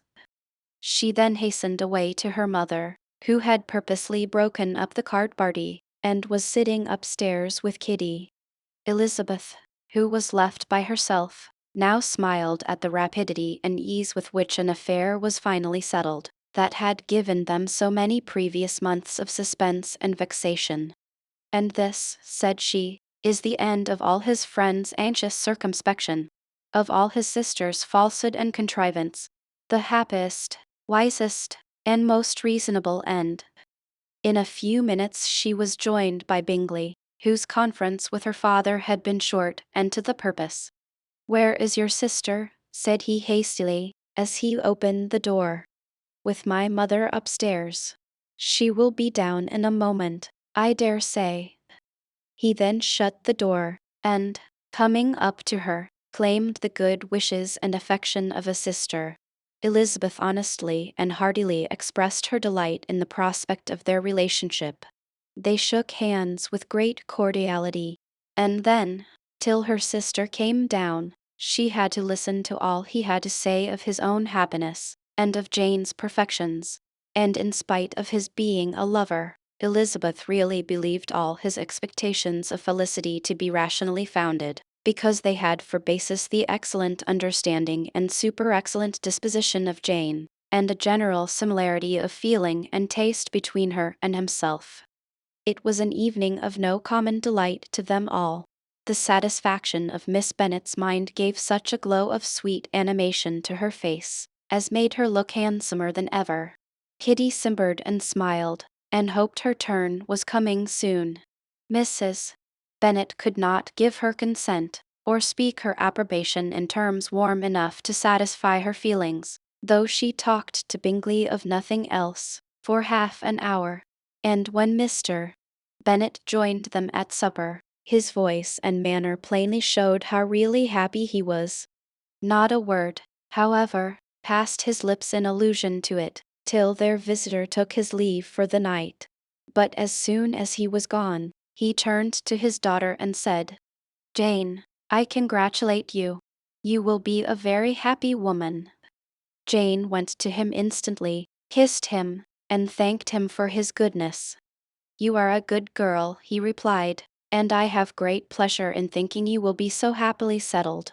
I have not a doubt of your doing very well together. Your tempers are by no means unlike. You are each of you so complying, that nothing will ever be resolved on. So easy, that every servant will cheat you. And so generous, that you will always exceed your income. I hope not so. Imprudence or thoughtlessness in money matters would be unpardonable in me."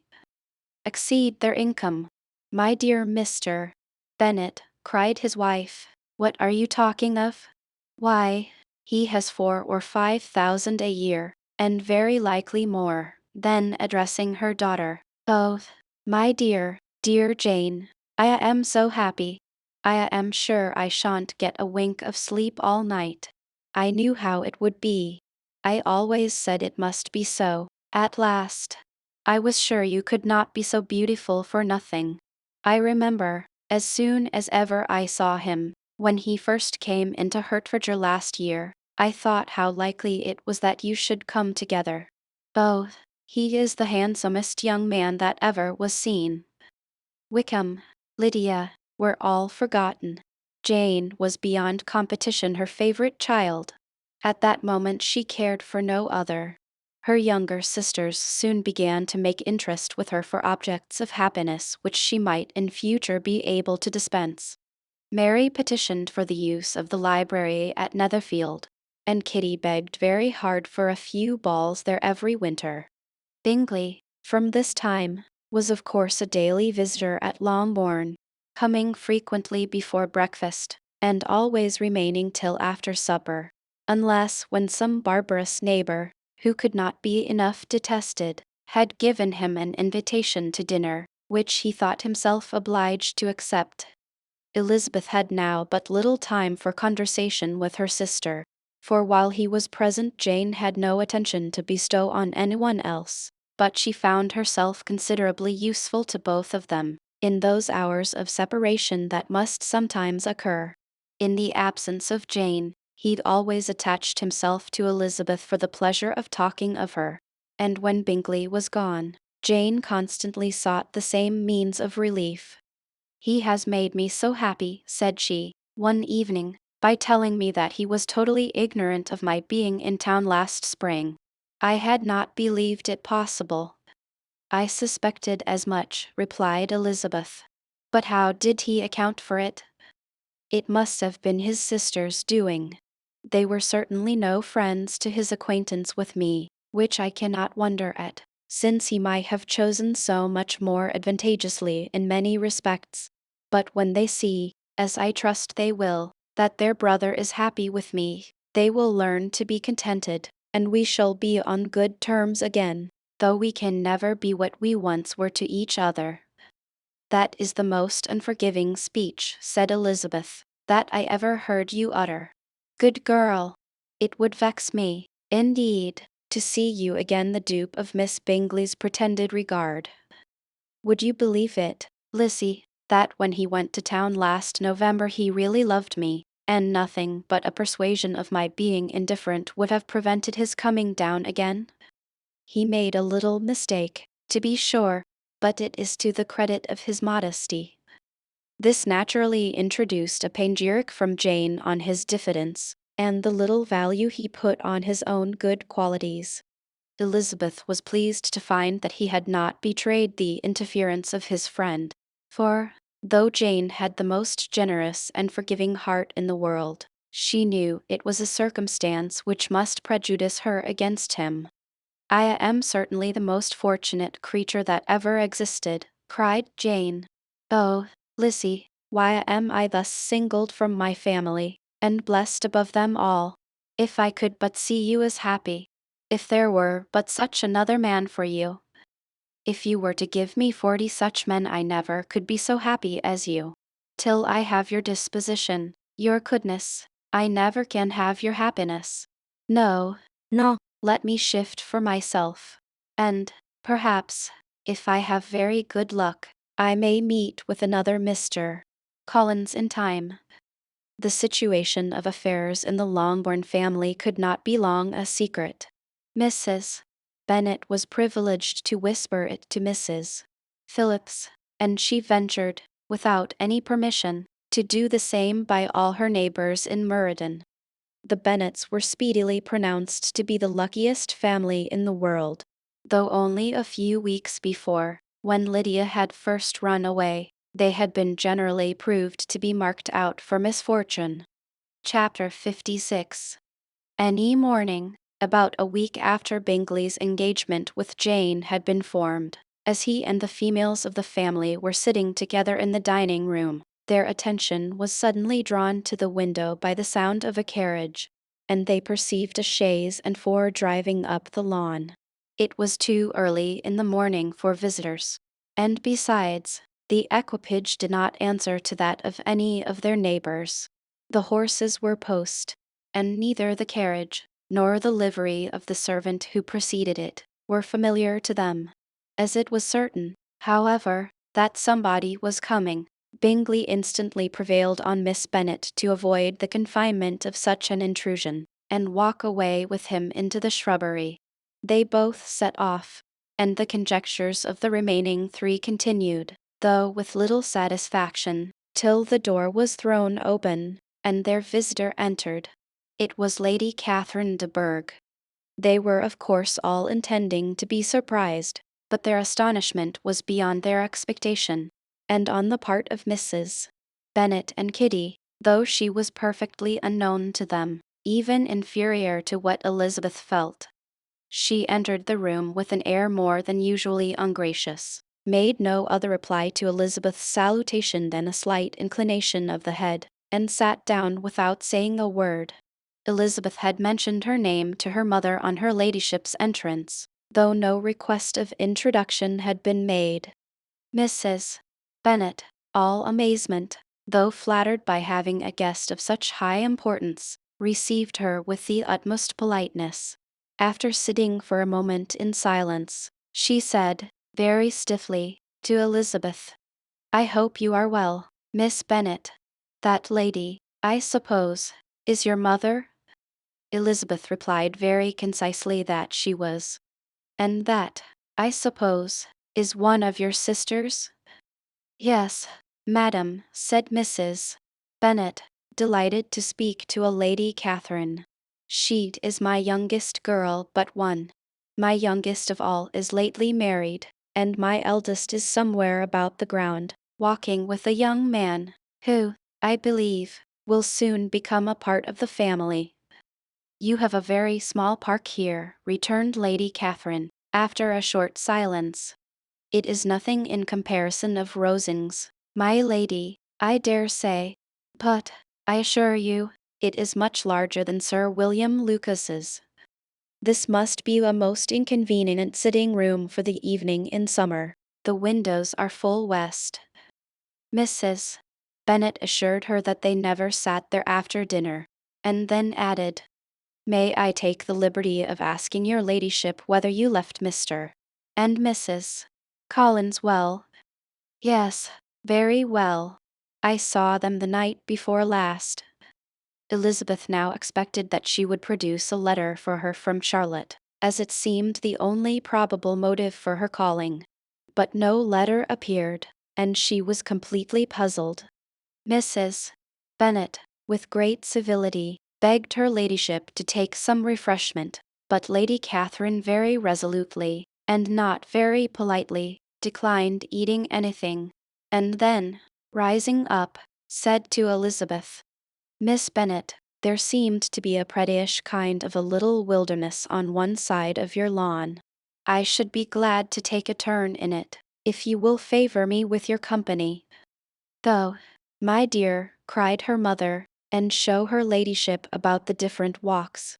I think she will be pleased with the hermitage." Elizabeth obeyed, and, running into her own room for her parasol, attended her noble guest downstairs. As they passed through the hall, Lady Catherine opened the doors into the dining parlour and drawing room, and pronouncing them, after a short survey, to be decent-looking rooms, walked on. Her carriage remained at the door, and Elizabeth saw that her waiting woman was in it. They proceeded in silence along the gravel walk that led to the copse. Elizabeth was determined to make no effort for conversation with a woman who was now more than usually insolent and disagreeable. After a short survey, "You are listening to audiobooks on the YouTube channel, The Silent Library. How could I ever think her like her nephew?" said she, as she looked in her face. As soon as they entered the copse, Lady Catherine began in the following manner. "You can be at no loss, Miss Bennet, to understand the reason of my journey hither. Your own heart, your own conscience, must tell you why I come." Elizabeth looked with an affected astonishment. "Indeed, you are mistaken, madam. I have not been at all able to account for the honor of seeing you here." "Miss Bennet," replied her ladyship, in an angry tone, "you ought to know that I am not to be trifled with. But however insincere you may choose to be, you shall not find me so. My character has ever been celebrated for its sincerity and frankness, and in a cause of such moment as this, I shall certainly not depart from it. A report of a most alarming nature reached me 2 days ago. I was told that not only your sister was on the point of being most advantageously married, but that Miss Elizabeth Bennet would, in all likelihood, be soon afterwards united to my nephew, my own nephew, Mr. Darcy. Though I know it must be a scandalous falsehood, though I would not injure him so much as to suppose the truth of it possible, I instantly resolved on setting off for this place, that I might make my sentiments known to you." "If you believed it impossible to be true," said Elizabeth, coloring with astonishment and disdain, "I wonder you took the trouble of coming so far. What could your ladyship propose by it?" "At once to insist upon having such a report universally contradicted." "Your coming to Longbourn, to see me and my family," said Elizabeth coolly, "will be rather a confirmation of it if, indeed, such a report is in existence." "Eighth, do you then pretend to be ignorant of it? Has it not been industriously circulated by yourselves? Do you not know that such a report is spread abroad?" "I never heard that it was." "And can you likewise declare that there is no foundation for it?" "I do not pretend to possess equal frankness with your ladyship. You may ask questions which I shall not choose to answer." "This is not to be borne. Miss Bennet, I insist on being satisfied. Has my nephew made you an offer of marriage?" "Your ladyship has declared it to be impossible." "It ought to be so. It must be so, while he retains the use of his reason. But your arts and allurements may, in a moment of infatuation, have made him forget what he owes to himself and to all his family. You may have drawn him in. If I have, I shall be the last person to confess it." "Miss Bennet, do you know who I am? I have not been accustomed to such language as this. I am almost the nearest relation he has in the world, and am entitled to know all his dearest concerns.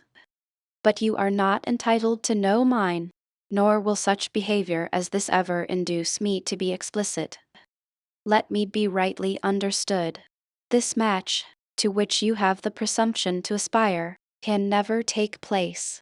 No, never, Mr. Darcy is engaged to my daughter. Now, what have you to say? Only this, that if he is so, you can have no reason to suppose he will make an offer to me. Lady Catherine hesitated for a moment, and then replied, "The engagement between them is of a peculiar kind. From their infancy, they have been intended for each other. It was the favorite wish of his mother, as well as of hers, while in their cradles we planned the union. And now, at the moment when the wishes of both sisters would be accomplished, is their marriage to be prevented by a young woman of inferior birth, of no importance in the world, and wholly unallied to the family? Do you pay no regard to the wishes of his friends to his tacit engagement with Miss de Bourgh? Are you lost to every feeling of propriety and delicacy? Have you not heard me say, that from his earliest hours he was destined for his cousin?" "Yes, and I had heard it before. But what is that to me? If there is no other objection to my marrying your nephew, I shall certainly not be kept from it by knowing that his mother and aunt wished him to marry Miss de Bourgh. You both did as much as you could in planning the marriage. Its completion depended on others. If Mr. Darcy is neither by honor nor inclination confined to his cousin, why is not he to make another choice? And if I am that choice, why may not I accept him? Because honor, decorum, prudence, nay, interest forbid it. Yes, Miss Bennet, interest. For do not expect to be noticed by his family or friends. If you wilfully act against the inclinations of all, you will be censured, slighted, and despised by everyone connected with him. Your alliance will be a disgrace. Your name will never even be mentioned by any of us. "These are heavy misfortunes," replied Elizabeth. "But the wife of Mr.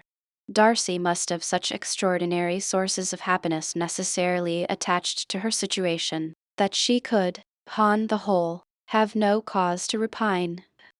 Obstinate, headstrong girl, I am ashamed of you. Is this your gratitude for my attentions to you last spring? Is nothing due to me on that score? Let us sit down. You are to understand, Miss Bennet, that I came here with the determined resolution of carrying my purpose, nor will I be dissuaded from it. I have not been used to submit to any person's whims. I have not been in the habit of brooking disappointment. That will make your ladyship's situation at present more pitiable, but it will have no effect on me. I will not be interrupted. Hear me in silence. My daughter and my nephew are formed for each other. They are descended, on the maternal side, from the same noble line, and, on the father's, from respectable, honorable, and ancient, though untitled, families. Their fortune on both sides is splendid. They are destined for each other by the voice of every member of their respective houses. And what is to divide them? The upstart pretensions of a young woman without family, connections, or fortune. Is this to be endured? But it must not, shall not be. If you were sensible of your own good, you would not wish to quit the sphere in which you have been brought up. In marrying your nephew, I should not consider myself as quitting that sphere. He is a gentleman. I am a gentleman's daughter. So far we are equal. True, you are a gentleman's daughter. But what was your mother? Who are your uncles and aunts? Do not imagine me ignorant of their condition. Whatever my connections may be, said Elizabeth, if your nephew does not object to them, they can be nothing to you. Tell me, once for all, are you engaged to him? Though Elizabeth would not, for the mere purpose of obliging Lady Catherine, have answered this question, she could not but say, after a moment's deliberation, "I am not." Lady Catherine seemed pleased. "And will you promise me never to enter into such an engagement?" "I will make no promise of the kind." "Miss Bennet, I am shocked and astonished. I expected to find a more reasonable young woman. But do not deceive yourself into a belief that I will ever recede. I shall not go away till you have given me the assurance I require. And I certainly never shall give it. I am not to be intimidated into anything so wholly unreasonable. Your ladyship wants Mr. Darcy to marry your daughter, but would my giving you the wished for promise make their marriage at all more probable? Supposing him to be attached to me, would my refusing to accept his hand make him wish to bestow it on his cousin? Allow me to say, Lady Catherine, that the arguments with which you have supported this extraordinary application have been as frivolous as the application was ill-judged. You have widely mistaken my character, if you think I can be worked on by such persuasions as these. How far your nephew might approve of your interference in his affairs, I cannot tell, but you have certainly no right to concern yourself in mine. I must beg, therefore, to be importuned no further on the subject. Not so hasty, if you please. I have by no means done. To all the objections I have already urged, I have still another to add. I am no stranger to the particulars of your youngest sister's infamous elopement. I know that the young man's marrying her was a patched-up business, at the expense of your father and uncle. And is such a girl to be my nephew's sister? Is her husband, who is the son of his late father's steward, to be his brother? Heaven and earth! Of what are you thinking? Are the shades of Pemberley to be thus polluted? You can now have nothing further to say, she resentfully answered.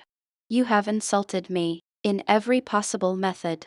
I must beg to return to the house. And she rose as she spoke.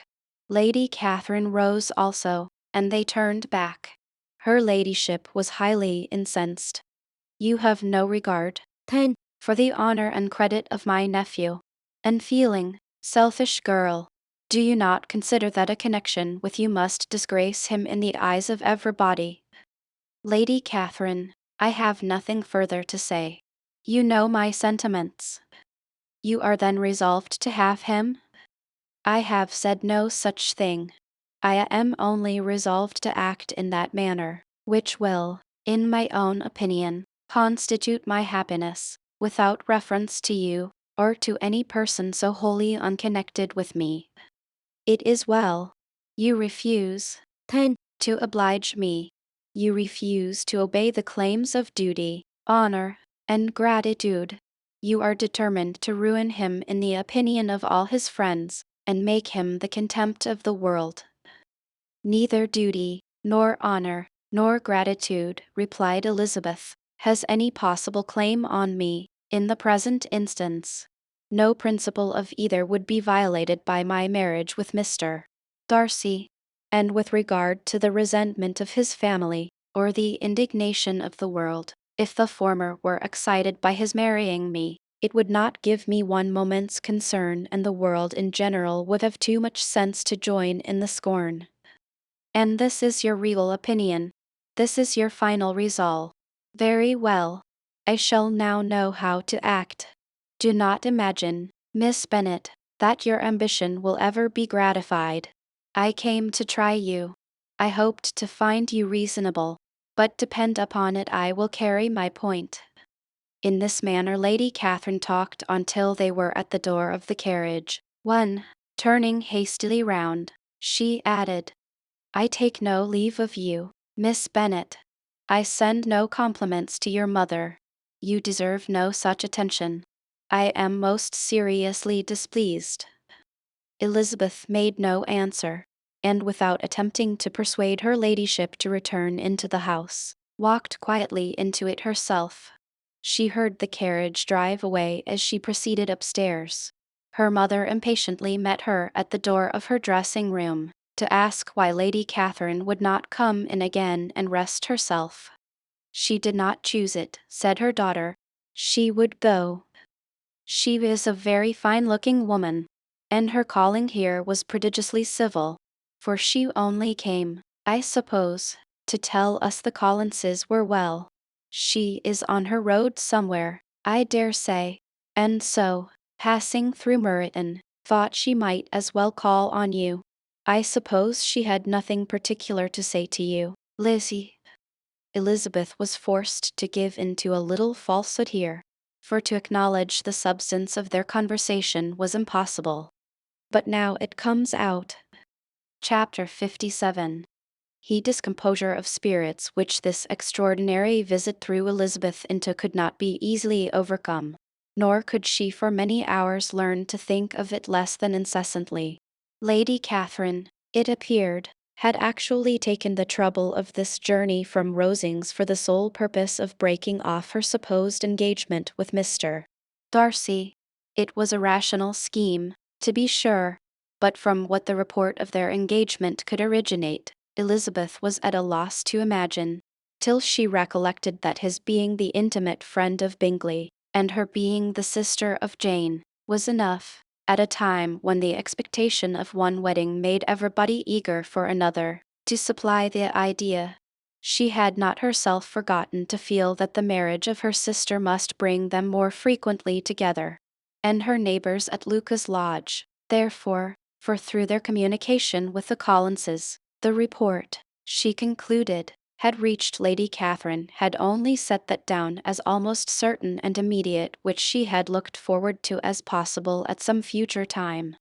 In revolving Lady Catherine's expressions, however, she could not help feeling some uneasiness as to the possible consequence of her persisting in this interference. From what she had said of her resolution to prevent the marriage, it occurred to Elizabeth that she must meditate an application to her nephew, and how he might take a similar representation of the evils attached to a connection with her she dared not pronounce. She knew not the exact degree of his affection for his aunt, or his dependence on her judgment, but it was natural to suppose that he thought much higher of her ladyship than she could do, and it was certain that in enumerating the miseries of a marriage with one whose immediate connections were so unequal to his own, his aunt would address him on his weakest side. With his notions of dignity, he would probably feel that the arguments, which to Elizabeth had appeared weak and ridiculous, contained much good sense and solid reasoning. If he had been wavering before, as to what he should do, which had often seemed likely, the advice and entreaty of so near a relation might settle every doubt, and determine him at once to be as happy as dignity unblemished could make him. In that case he would return no more. Lady Catherine might see him in her way through town, and his engagement to Bingley of coming again to Netherfield must give way. If, therefore, an excuse for not keeping his promise should come to his friend within a few days, she added, I shall know how to understand it. I shall then give over every expectation, every wish of his constancy. If he is satisfied with only regretting me, when he might have obtained my affections and hand, I shall soon cease to regret him at all. The surprise of the rest of the family, on hearing who their visitor had been, was very great, but they obligingly satisfied it with the same kind of supposition which had appeased Mrs.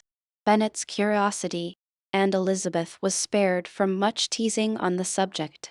The next morning, as she was going downstairs, she was met by her father, who came out of his library with a letter in his hand. Lizzie, said he, I was going to look for you. Come into my room. She followed him thither, and her curiosity to know what he had to tell her was heightened by the supposition of its being in some manner connected with the letter he held. It suddenly struck her that it might be from Lady Catherine, and she anticipated with dismay all the consequent explanations.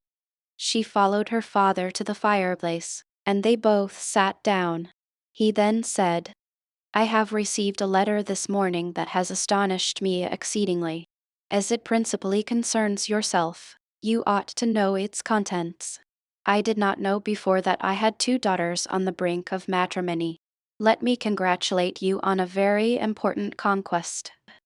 The color now rushed into Elizabeth's cheeks in the instantaneous conviction of its being a letter from the nephew, instead of the aunt, and she was undetermined whether most to be pleased that he had explained himself at all, or offended that his letter was not rather addressed to herself, when her father continued, You look conscious. Young ladies have great penetration in such matters as these. but I think I may defy even your sagacity to discover the name of your admirer. This letter is from Mr. Collins. From Mr. Collins. And what can he have to say? Something very much to the purpose, of course. He begins with congratulations on the approaching nuptials of my eldest daughter, of which, it seems, he has been told by some of the good-natured, gossiping Lucases. I shall not sport with your impatience by reading what he says on that point. What relates to yourself is as follows. Having thus offered you the sincere congratulations of Mrs.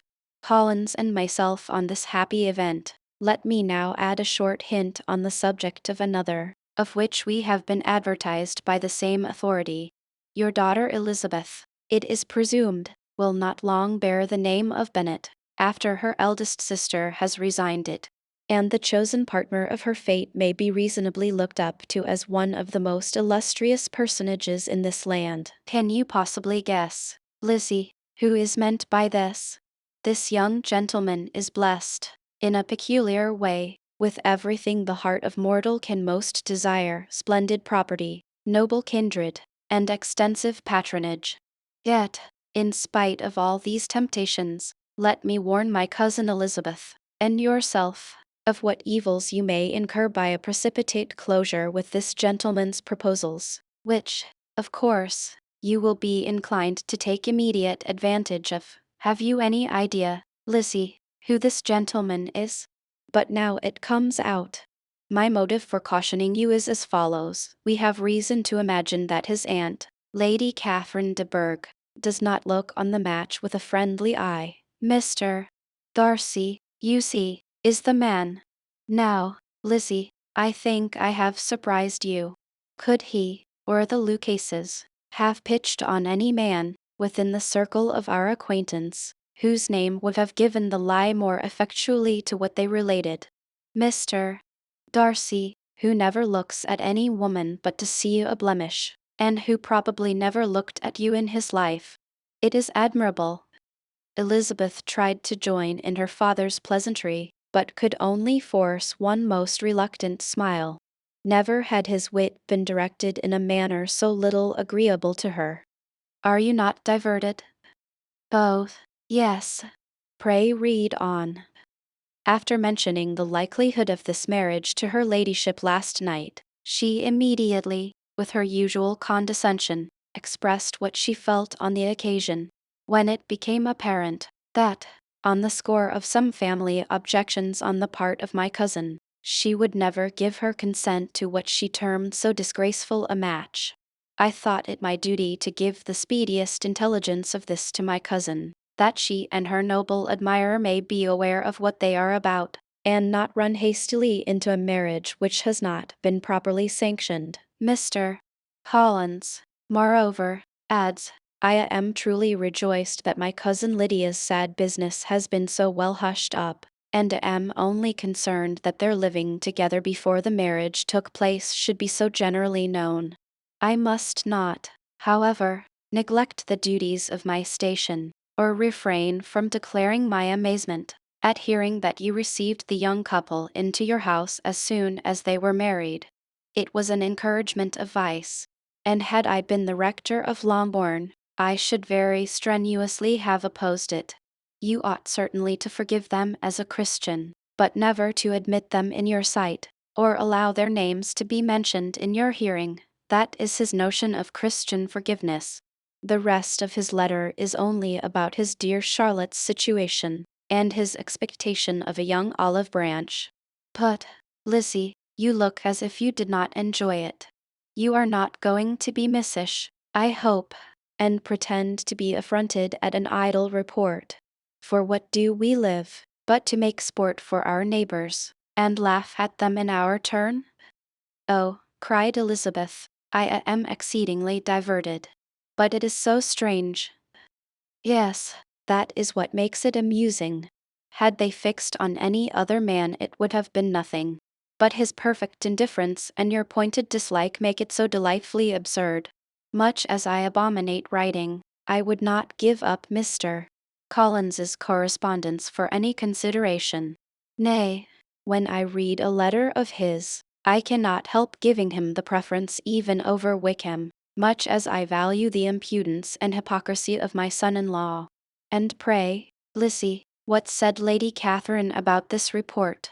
Did she call to refuse her consent? To this question his daughter replied only with a laugh, and as it had been asked without the least suspicion, she was not distressed by his repeating it. Elizabeth had never been more at a loss to make her feelings appear what they were not. It was necessary to laugh when she would rather have cried. Her father had most cruelly mortified her by what he said of Mr.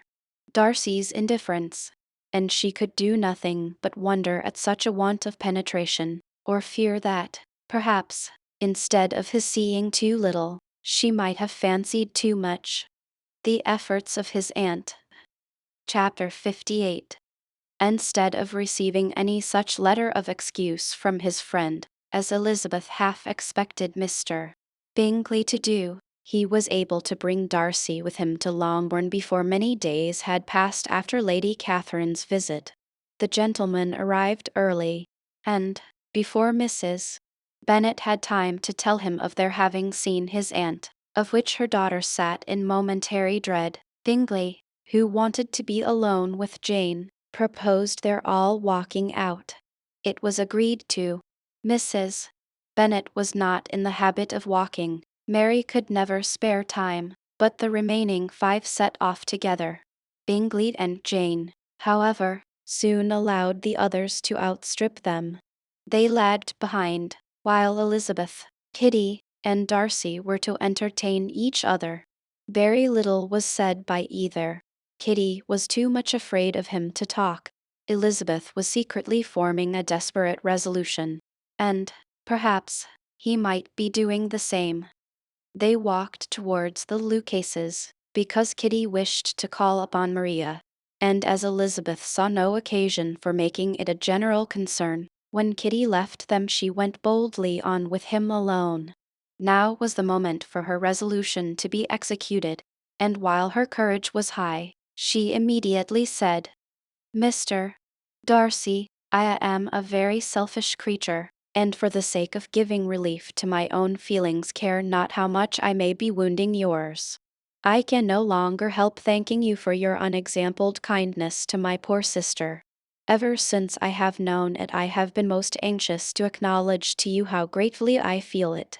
Were it known to the rest of my family I should not have merely my own gratitude to express." "I am sorry, exceedingly sorry," replied Darcy, in a tone of surprise and emotion, "that you have ever been informed of what may, in a mistaken light, have given you uneasiness. I did not think Mrs. Gardiner was so little to be trusted.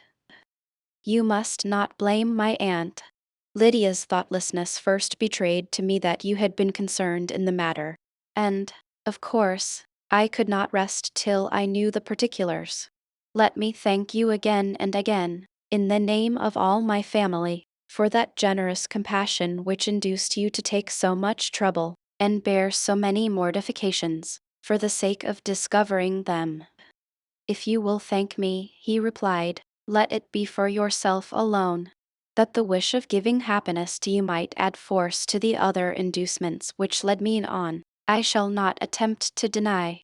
But your family owe me nothing. Much as I respect them, I believe I thought only of you." Elizabeth was too much embarrassed to say a word. After a short pause, her companion added, "You are too generous to trifle with me. If your feelings are still what they were last April, tell me so at once. My affections and wishes are unchanged, but one word from you will silence me on this subject forever." Elizabeth, feeling all the more than common awkwardness and anxiety of his situation, now forced herself to speak, and immediately, though not very fluently, gave him to understand that her sentiments had undergone so material a change since the period to which he alluded, as to make her receive with gratitude and pleasure his present assurances.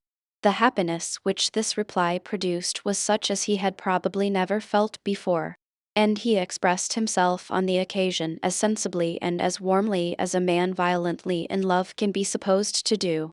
Had Elizabeth been able to encounter his eyes, she might have seen how well the expression of heartfelt delight diffused over his face became him. But though she could not look, she could listen, and he told her of feelings which, in proving of what importance she was to him, made his affection every moment more valuable.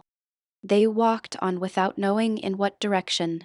There was too much to be thought, and felt, and said, for attention to any other objects. She soon learned that they were indebted for their present good understanding to the efforts of his aunt, who did call on him in her return through London, and there relate her journey to Longbourn, its motive, and the substance of her conversation with Elizabeth, dwelling emphatically on every expression of the latter, which, in her ladyship's apprehension, peculiarly denoted her perverseness and assurance, in the belief that such a relation must assist her endeavours to obtain that promise from her nephew which she had refused to give. But, unluckily for her ladyship, its effect had been exactly contrariwise. It taught me to hope, said he, as I had scarcely ever allowed myself to hope before. I knew enough of your disposition to be certain that had you been absolutely, irrevocably decided against me, you would have acknowledged it to Lady Catherine frankly and openly. Elizabeth colored and laughed as she replied, "Yes, you know enough of my frankness to believe me capable of that. After abusing you so abominably to your face, I could have no scruple in abusing you to all your relations. What did you say of me that I did not deserve? For though your accusations were ill-founded, formed on mistaken premises, my behavior to you at the time had merited the severest reproof. It was unpardonable. I cannot think of it without abhorrence. We will not quarrel for the greater share of blame annexed to that evening," said Elizabeth. "The conduct of neither, if strictly examined, will be irreproachable, but since then we have both, I hope, improved in civility. I cannot be so easily reconciled to myself. The recollection of what I then said, of my conduct, my manners, my expressions during the whole of it, is now, and has been many months, inexpressibly painful to me. Your reproof, so well applied, I shall never forget. Had you behaved in a more gentlemanlike manner, those were your words. You know not, you can scarcely conceive, how they have tortured me, though it was some time, I confess, before I was reasonable enough to allow their justice. I was certainly very far from expecting them to make so strong an impression. I had not the smallest idea of their being ever felt in such a way. I can easily believe it. You thought me then devoid of every proper feeling. I am sure you did. The turn of your countenance I shall never forget, as you said that I could not have addressed you in any possible way that would induce you to accept me. Oh, do not repeat what I then said. These recollections will not do at all. I assure you that I have long been most heartily ashamed of it." Darcy mentioned his letter. "Did it," said he, "did it soon make you think better of me? Did you, on reading it, give any credit to its contents?" She explained what its effects on her had been, and how gradually all her former prejudices had been removed. "I knew," said he, "that what I wrote must give you pain, but it was necessary. I hope you have destroyed the letter. There was one part, especially the opening of it, which I should dread your having the power of reading again. I can remember some expressions which might justly make you hate me. The letter shall certainly be burnt, if you believe it essential to the preservation of my regard. But, though we have both reason to think my opinions not entirely unalterable, they are not, I hope, quite so easily changed as that implies." "When I wrote that letter," replied Darcy, "I believed myself perfectly calm and cool, but I am since convinced that it was written in a dreadful bitterness of spirit. The letter, perhaps, began in bitterness, but it did not end so. The adieu is charity itself. But think no more of the letter. The feelings of the person who wrote and the person who received it are now so widely different from what they were then, that every unpleasant circumstance attending it ought to be forgotten. You must learn some of my philosophy. Think only of the past as its remembrance gives you pleasure. I cannot give you credit for any philosophy of the kind. Your retrospections must be so totally void of reproach that the contentment arising from them is not of philosophy, but, what is much better, of ignorance. But with me, it is not so. Painful recollections will intrude, which ought not to be repelled. I have been a selfish being all my life, in practice, though not in principle. As a child, I was taught what was right, but I was not taught to correct my temper. I was given good principles, but left to follow them in pride and conceit. Unfortunately, an only son for many years, an only child, I was spoiled by my parents, who, though good themselves, my father particularly, all that was benevolent and amiable, allowed, encouraged, almost taught me to be selfish and overbearing, to care for none beyond my own family circle, to think meanly of all the rest of the world, to wish at least to think meanly of their sense and worth compared with my own. Such I was, from 8 to 28, and such I might still have been but for you, dearest, loveliest Elizabeth. What do I not owe you? You taught me a lesson, hard indeed at first, but most advantageous. By you, I was properly humbled. I came to you without a doubt of my reception. You showed me how insufficient were all my pretensions to please a woman worthy of being pleased. Had you then persuaded yourself that I should? Indeed I had. What will you think of my vanity? I believed you to be wishing, expecting my addresses.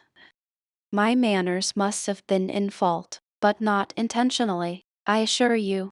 I never meant to deceive you, but my spirits might often lead me wrong. How you must have hated me after that evening. Hate you? I was angry, perhaps, at first, but my anger soon began to take a proper direction. I am almost afraid of asking what you thought of me when we met at Pemberley. You blamed me for coming? No, indeed, I felt nothing but surprise.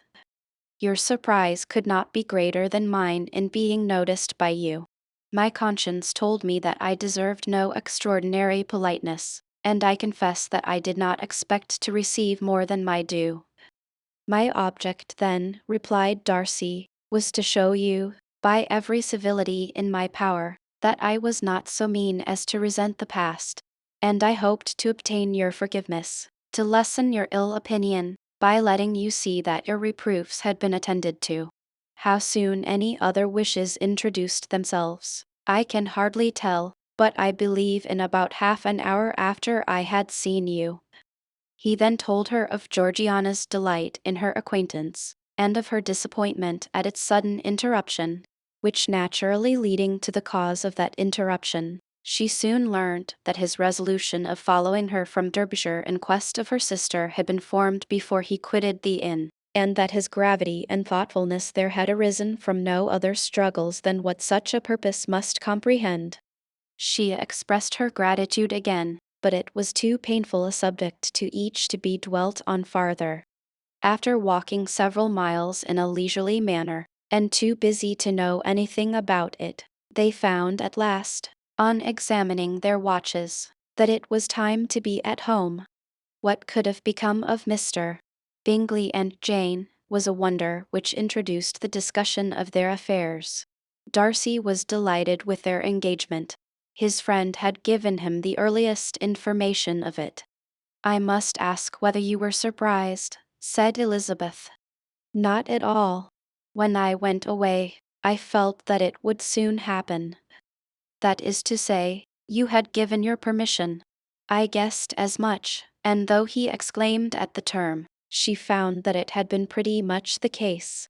On the evening before my going to London, said he, I made a confession to him, which I believe I ought to have made long ago. I told him of all that had occurred to make my former interference in his affairs absurd and impertinent. His surprise was great. He had never had the slightest suspicion. I told him, Moreover, that I believed myself mistaken in supposing, as I had done, that your sister was indifferent to him, and as I could easily perceive that his attachment to her was unabated, I felt no doubt of their happiness together. Elizabeth could not help smiling at his easy manner of directing his friend. "Did you speak from your own observation," said she, "when you told him that my sister loved him, or merely from my information last spring?" "From the former. I had narrowly observed her, during the 2 visits which I had lately made her here, and I was convinced of her affection." "And your assurance of it, I suppose, carried immediate conviction to him?" "It did. Bingley is most unaffectedly modest. His diffidence had prevented his depending on his own judgment in so anxious a case, but his reliance on mine made everything easy. I was obliged to confess one thing, which for a time, and not unjustly, offended him. I could not allow myself to conceal that your sister had been in town 3 months last winter, that I had known it, and purposely kept it from him. He was angry, but his anger, I am persuaded, lasted no longer than he remained in any doubt of your sister's sentiments. He has heartily forgiven me now." Elizabeth longed to observe that Mr. Bingley had been a most delightful friend, so easily guided that his worth was invaluable, but she checked herself. She remembered that he had yet to learn to be laughed at, and it was rather too early to begin. In anticipating the happiness of Bingley, which of course was to be inferior only to his own, he continued the conversation till they reached the house. In the hall they parted, unable to utter a syllable. Chapter 59. "Why, dear Lizzie, where can you have been walking to?" was a question which Elizabeth received from Jane as soon as she entered the room, and from all the others when they sat down to table. She had only to say in reply, that they had wandered about till she was beyond her own knowledge. She colored as she spoke, but neither that, nor anything else, awakened a suspicion of the truth. The evening passed quietly, unmarked by anything extraordinary. The acknowledged lovers talked and laughed. The unacknowledged were silent.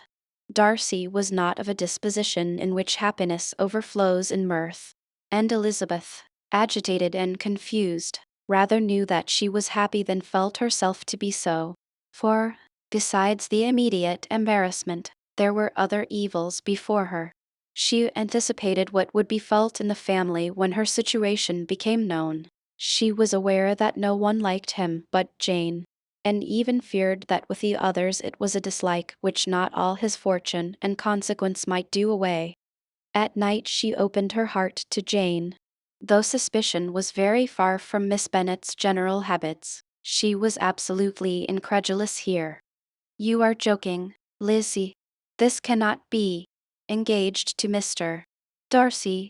No, no, you shall not deceive me. I know it to be impossible.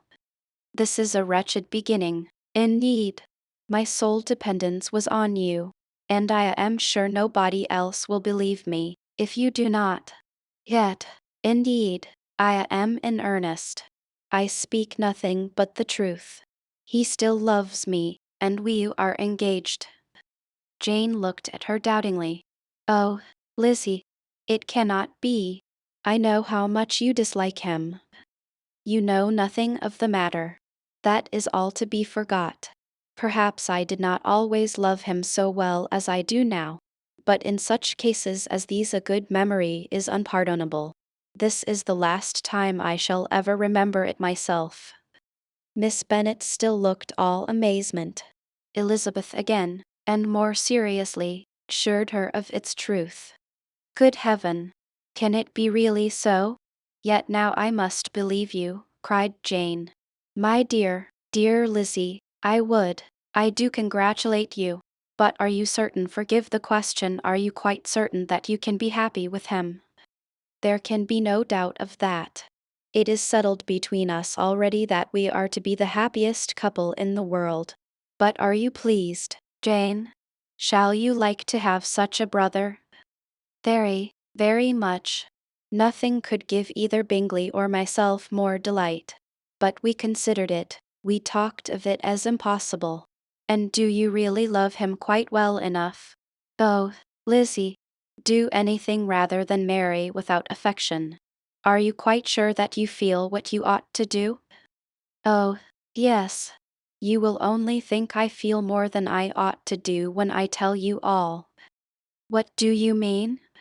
Why, I must confess that I love him better than I do Bingley. I am afraid you will be angry. My dearest sister, now be serious. I want to talk very seriously. Let me know everything that I am to know without delay.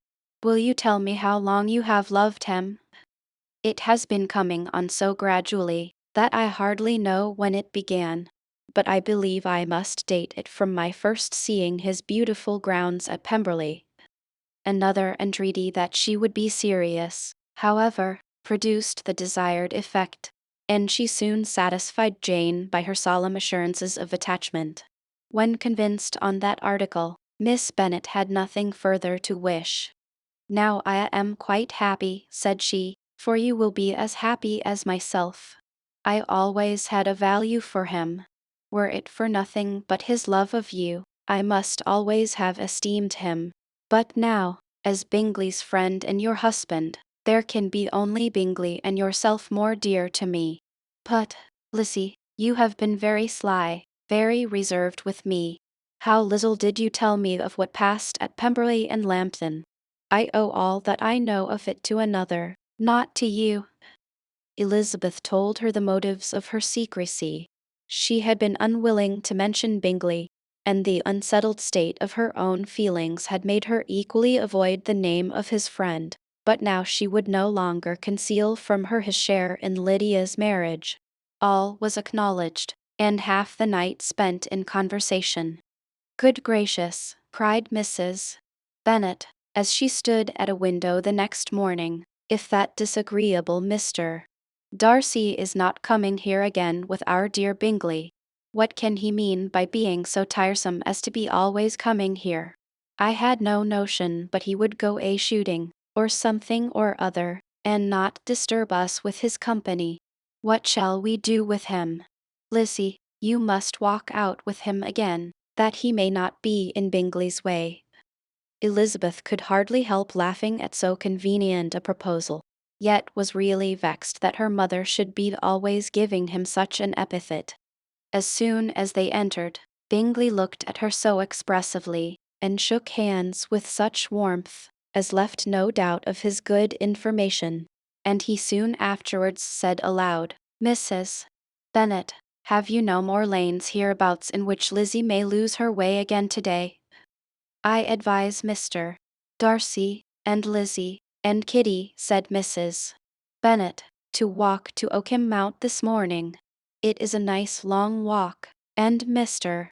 Darcy has never seen the view. It may do very well for the others, replied Mr. Bingley, but I am sure it will be too much for Kitty. Won't it, Kitty? Kitty owned that she had rather stay at home. Darcy professed a great curiosity to see the view from the mount, and Elizabeth silently consented. As she went upstairs to get ready, Mrs. Bennet followed her, saying, I am quite sorry, Lizzie, that you should be forced to have that disagreeable man all to yourself. But I hope you will not mind it. It is all for Jane's sake, you know, and there is no occasion for talking to him except just now and then. So do not put yourself to inconvenience. During their walk, it was resolved that Mr. Bennet's consent should be asked in the course of the evening. Elizabeth reserved to herself the application for her mother's. She could not determine how her mother would take it, sometimes doubting whether all his wealth and grandeur would be enough to overcome her abhorrence of the man, but whether she were violently set against the match, or violently delighted with it. It was certain that her manner would be equally ill adapted to do credit to her sense, and she could no more bear that Mr. Darcy should hear the first raptures of her joy than the first vehemence of her disapprobation. In the evening, soon after Mr. Bennet withdrew to the library. She saw Mr. Darcy rise also and follow him, and her agitation on seeing it was extreme. She did not fear her father's opposition, but he was going to be made unhappy, and that it should be through her means.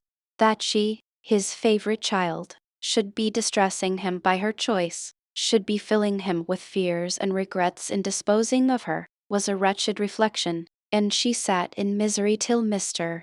Darcy appeared again, when, looking at him, she was a little relieved by his smile. In a few minutes he approached the table where she was sitting with Kitty, and, while pretending to admire her work, said in a whisper, "Go to your father. He wants you in the library." She was gone directly. Her father was walking about the room, looking grave and anxious. "Lizzie," said he, "what are you doing? Are you out of your senses to be accepting this man? Have not you always hated him?" How earnestly did she then wish that her former opinions had been more reasonable, her expressions more moderate. It would have spared her from explanations and professions which it was exceedingly awkward to give. But they were now necessary, and she assured him, with some confusion, of her attachment to Mr. Darcy. Or, in other words, you are determined to have him. He is rich, to be sure, and you may have more fine clothes and fine carriages than Jane. But will they make you happy? Have you any other objection, said Elizabeth, than your belief of my indifference? None at all. We all know him to be a proud, unpleasant sort of man. But this would be nothing if you really liked him. I do like him, she replied, with tears in her eyes. I love him. Indeed, he has no improper pride. He is perfectly amiable. You do not know what he really is. Then pray do not pain me by speaking of him in such terms. Lizzie, said her father, I have given him my consent. He is the kind of man, indeed, to whom I should never dare refuse anything which he condescended to ask. I now give it to you, if you are resolved on having him. But let me advise you to think better of it. I know your disposition, Lizzie. I know that you could be neither happy nor respectable, unless you truly esteemed your husband, unless you looked up to him as a superior. Your lively talents would place you in the greatest danger in an unequal marriage. You could scarcely escape discredit and misery. My child, let me not have the grief of seeing you unable to respect your partner in life. You know not what you are about. Elizabeth, still more affected, was earnest and solemn in her reply, and, at length, by repeated assurances that Mr.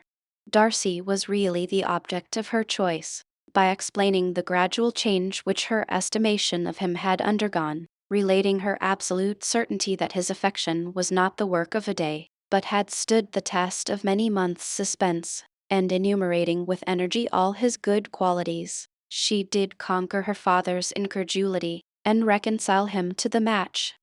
Well, my dear, said he, when she ceased speaking, I have no more to say.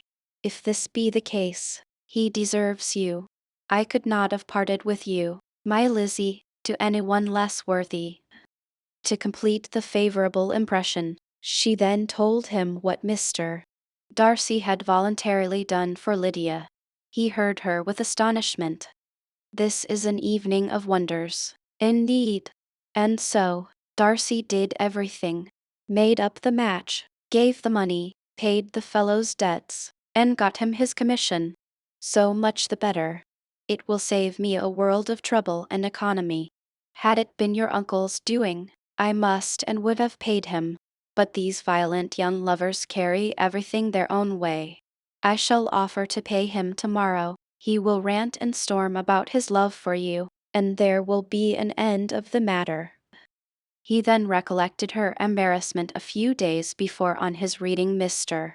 Collins's letter, and after laughing at her some time, allowed her at last to go, saying, as she quitted the room, if any young men come for Mary or Kitty, send them in, for I am quite at leisure.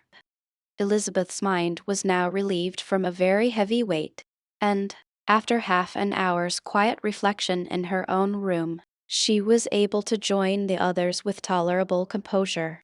Everything was too recent for gaiety, but the evening passed tranquilly away. There was no longer anything material to be dreaded, and the comfort of ease and familiarity would come in time. When her mother went up to her dressing room at night, she followed her and made the important communication. Its effect was most extraordinary, for, on first hearing it, Mrs. Bennet sat quite still and unable to utter a syllable. Nor was it under many, many minutes that she could comprehend what she heard, though not in general backward to credit what was for the advantage of her family, or that came in the shape of a lover to any of them. She began at length to recover, to fidget about in her chair, get up, sit down again, wonder, and bless herself. Good gracious! Lord bless me! Only think! Dear me! Mr. Darcy! Who would have thought it? And is it really true? Oh, my sweetest Lizzie! How rich and how great you will be! What pin money, what jewels, what carriages you will have! Jane's is nothing to it, nothing at all. I am so pleased, so happy. Such a charming man! So handsome! So tall! Oh, my dear Lizzie, pray apologize for my having disliked him so much before. I hope he will overlook it. Dear, dear Lizzie. A house in town. Everything that is charming. 3 daughters married. 10,000 a year. Oh, Lord, what will become of me? I shall go distracted. This was enough to prove that her approbation need not be doubted, and Elizabeth, rejoicing that such an effusion was heard only by herself, soon went away. But before she had been 3 minutes in her own room, her mother followed her. My dearest child, she cried, I can think of nothing else. 10,000 a year, and very likely more. 'Tis as good as a lord. And a special license you must and shall be married by a special license. But, my dearest love, tell me what dish Mr. Darcy is particularly fond of, that I may have it tomorrow. This was a sad omen of what her mother's behavior to the gentleman himself might be, and Elizabeth found that, though in the certain possession of his warmest affection, and secure of her relations' consent, there was still something to be wished for. But the morrow passed off much better than she expected, for Mrs. Bennet luckily stood in such awe of her intended son-in-law, that she ventured not to speak to him, unless it was in her power to offer him any attention, or mark her deference for his opinion. Elizabeth had the satisfaction of seeing her father taking pains to get acquainted with him, and Mr. Bennet soon assured her that he was rising every hour in his esteem. I admire all my 3 sons-in-law highly, said he. Wickham, perhaps, is my favorite, but I think I shall like your husband quite as well as Jane's. The obsequious civility. Chapter 60. Elizabeth's spirits soon rising to playfulness again, she wanted Mr. Darcy to account for his having ever fallen in love with her. How could you begin? Said she. I can comprehend your going on charmingly, when you had once made a beginning. But what could set you off in the first place? I cannot fix on the hour, or the spot, or the look, or the words, which laid the foundation. It is too long ago. I was in the middle before I knew that I had begun. My beauty you had early withstood, and as for my manners, my behavior to you was at least always bordering on the uncivil, and I never spoke to you without rather wishing to give you pain than not. Now, be sincere. Did you admire me for my impertinence? For the liveliness of your mind I did. You may as well call it impertinence at once. It was very little less. The fact is, that you were sick of civility, of deference, of officious attention. You were disgusted with the women who were always speaking, and looking, and thinking for your approbation alone. I roused and interested you, because I was so unlike them. Had you not been really amiable, you would have hated me for it. But in spite of the pains you took to disguise yourself, your feelings were always noble and just. And in your heart you thoroughly despised the persons who so assiduously courted you. There I have saved you the trouble of accounting for it.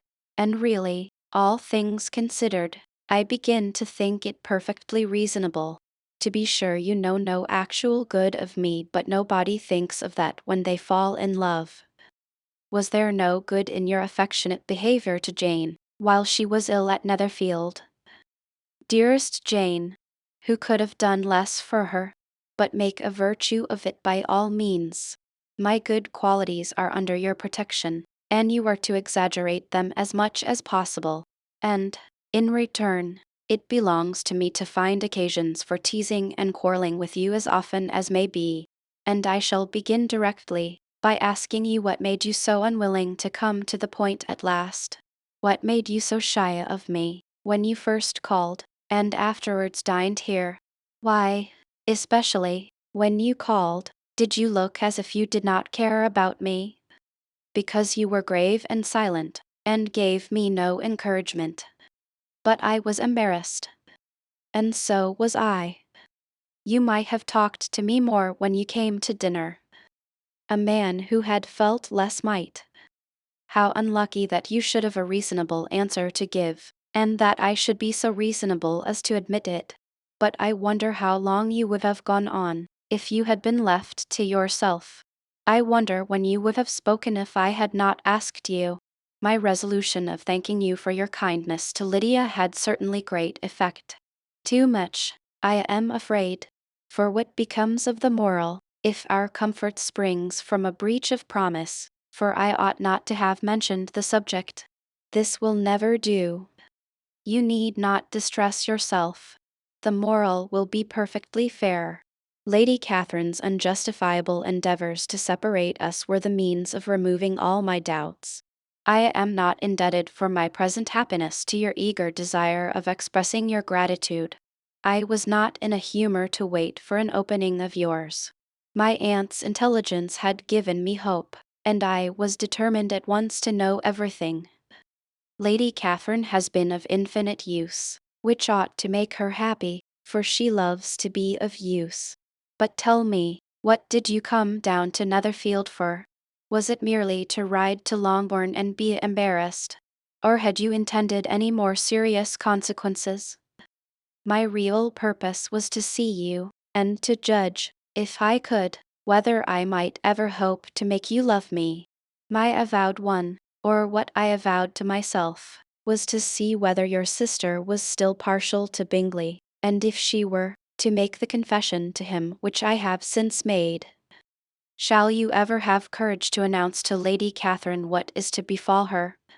I am more likely to want time than courage, Elizabeth. But it ought to be done, and if you will give me a sheet of paper it shall be done directly. And if I had not a letter to write myself, I might sit by you, and admire the evenness of your writing, as another young lady once did. But I have an aunt, too, who must not be longer neglected. From an unwillingness to confess how much her intimacy with Mr. Darcy had been overrated, Elizabeth had never yet answered Mrs. Gardiner's long letter. But now, having that to communicate which she knew would be most welcome, she was almost ashamed to find that her uncle and aunt had already lost 3 days of happiness, and immediately wrote as follows: I would have thanked you before, my dear aunt, as I ought to have done, for your long, kind, satisfactory detail of particulars. But, to say the truth, I was too cross to write. You supposed more than really existed. But now suppose as much as you choose. Give a loose to your fancy. Indulge your imagination in every possible flight which the subject will afford, and unless you believe me actually married, you cannot greatly err. You must write again very soon, and praise him a great deal more than you did in your last. I thank you again and again, for not going to the lakes. How could I be so silly as to wish it? Your idea of the ponies is delightful. We will go round the park every day. I am the happiest creature in the world. Perhaps other people have said so before, but no one with such justice. I am happier even than Jane. She only smiles. I laugh. Mr. Darcy sends you all the love in the world that can be spared from me. You are all to come to Pemberley at Christmas. Yours, etc. Mr. Darcy's letter to Lady Catherine was in a different style, and still different from either was what Mr. Bennet sent to Mr. Collins, in return for his last. Dear Sir, I must trouble you once more for congratulations. Elizabeth will soon be the wife of Mr. Darcy. Console Lady Catherine as well as you can. But, if I were you, I would stand by the nephew. He has more to give. Yours sincerely, etc. Miss Bingley's congratulations to her brother on his approaching marriage were all that was affectionate and insincere. She wrote even to Jane on the occasion, to express her delight, and repeat all her former professions of regard. Jane was not deceived, but she was affected, and though feeling no reliance on her, could not help writing her a much kinder answer than she knew was deserved. The joy which Miss Darcy expressed on receiving similar information was as sincere as her brother's in sending it. 4 sides of paper were insufficient to contain all her delight, and all her earnest desire of being loved by her sister. Before any answer could arrive from Mr. Collins, or any congratulations to Elizabeth from his wife, the Longbourn family heard that the Collinses were come themselves to Lucas Lodge. The reason of this sudden removal was soon evident. Lady Catherine had been rendered so exceedingly angry by the contents of her nephew's letter, that Charlotte, really rejoicing in the match, was anxious to get away till the storm was blown over. At such a moment, the arrival of her friend was a sincere pleasure to Elizabeth, though in the course of their meetings she must sometimes think the pleasure dearly bought. When she saw Mr. Darcy exposed to all the parading and obsequious civility of her husband, he bore it, however, with admirable calmness. He could even listen to Sir William Lucas, when he complimented him on carrying away the brightest jewel of the country, and expressed his hopes of their all meeting frequently at St. James's, with very decent composure. If he did shrug his shoulders, it was not till Sir William was out of sight. Mrs. Phillips's vulgarity was another, and, perhaps, a greater tax on his forbearance. And though Mrs. Phillips, as well as her sister, stood in too much awe of him to speak with the familiarity which Bingley's good humour encouraged, yet, whenever she did speak, she must be vulgar. Nor was her respect for him, though it made her more quiet, at all likely to make her more elegant. Elizabeth did all she could to shield him from the frequent notice of either, and was ever anxious to keep him to herself, and to those of her family with whom he might converse without mortification. And though the uncomfortable feelings arising from all this took from the season of courtship much of its pleasure, it added to the hope of the future, and she looked forward with delight to the time when they should be removed from society so little pleasing to either, to all the comfort and elegance of their family party at Pemberley. Chapter 61. Happy for all her maternal feelings was the day on which Mrs. Bennet got rid of her 2 most deserving daughters. With what delighted pride she afterwards visited Mrs. Bingley, and talked of Mrs. Darcy, may be guessed. I wish I could say, for the sake of her family, that the accomplishment of her earnest desire in the establishment of so many of her children produced so happy an effect as to make her a sensible, amiable, well-informed woman for the rest of her life. Though, perhaps, it was lucky for her husband, who might not have relished domestic felicity in so unusual a form, that she still was occasionally nervous and invariably silly. Mr. Bennet missed his second daughter exceedingly. His affection for her drew him oftener from home than anything else could do. He delighted in going to Pemberley, especially when he was least expected. Mr.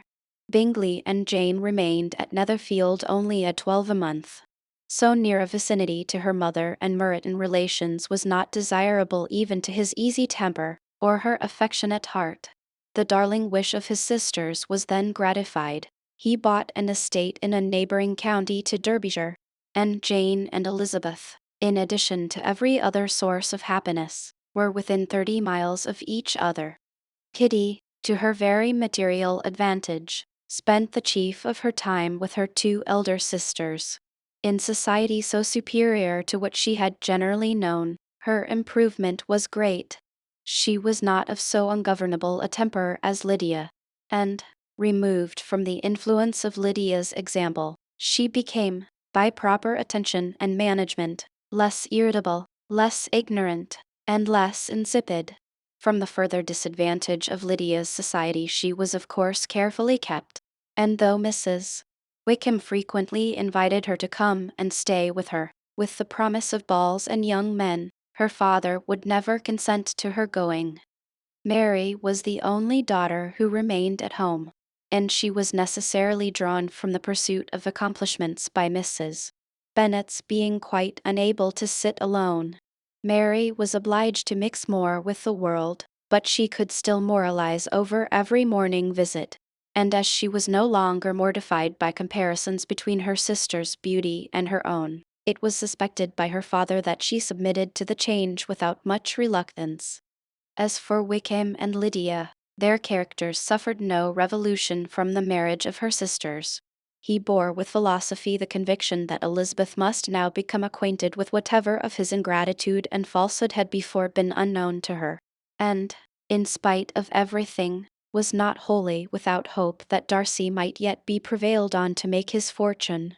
The congratulatory letter which Elizabeth received from Lydia on her marriage explained to her that, by his wife at least, if not by himself, such a hope was cherished. The letter was to this effect: My dear Lizzie, I wish you joy. If you love Mr. Darcy half so well as I do my dear Wickham, you must be very happy. It is a great comfort to have you so rich, and when you have nothing else to do, I hope you will think of us. I am sure Wickham would like a place at court very much, and I do not think we shall have quite money enough to live upon without some help. Any place would do of about 300 or 400 a year. But, however, do not speak to Mr. Darcy about it, if you had rather not. Yours, etc. As it happened that Elizabeth had much rather not, she endeavored in her answer to put an end to every entreaty and expectation of the kind. Such relief, however, as it was in her power to afford, by the practice of what might be called economy in her own private expenses, she frequently sent them.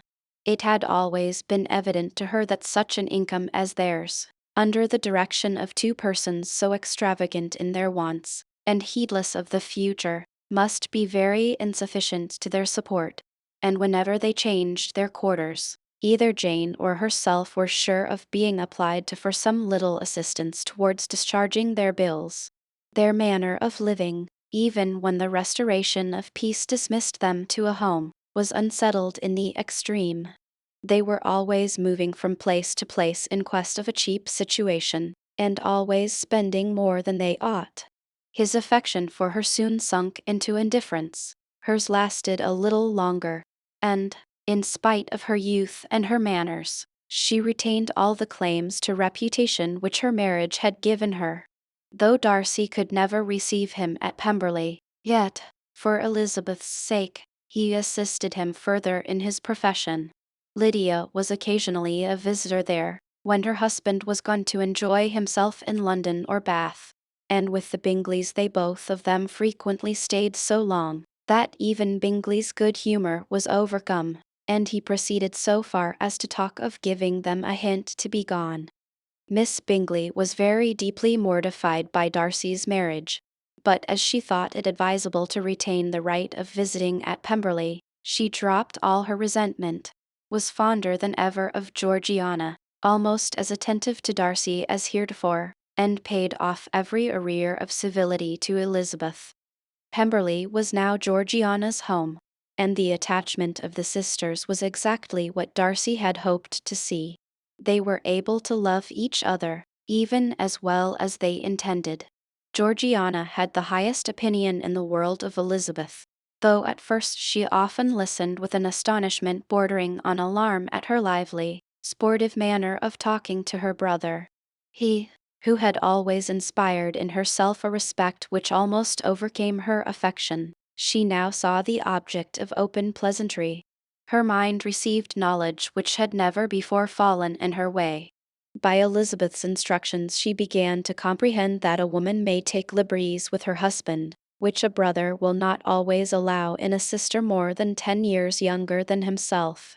Lady Catherine was extremely indignant on the marriage of her nephew, and as she gave way to all the genuine frankness of her character, in her reply to the letter which announced its arrangement, she sent him language so very abusive, especially of Elizabeth, that for some time all intercourse was at an end.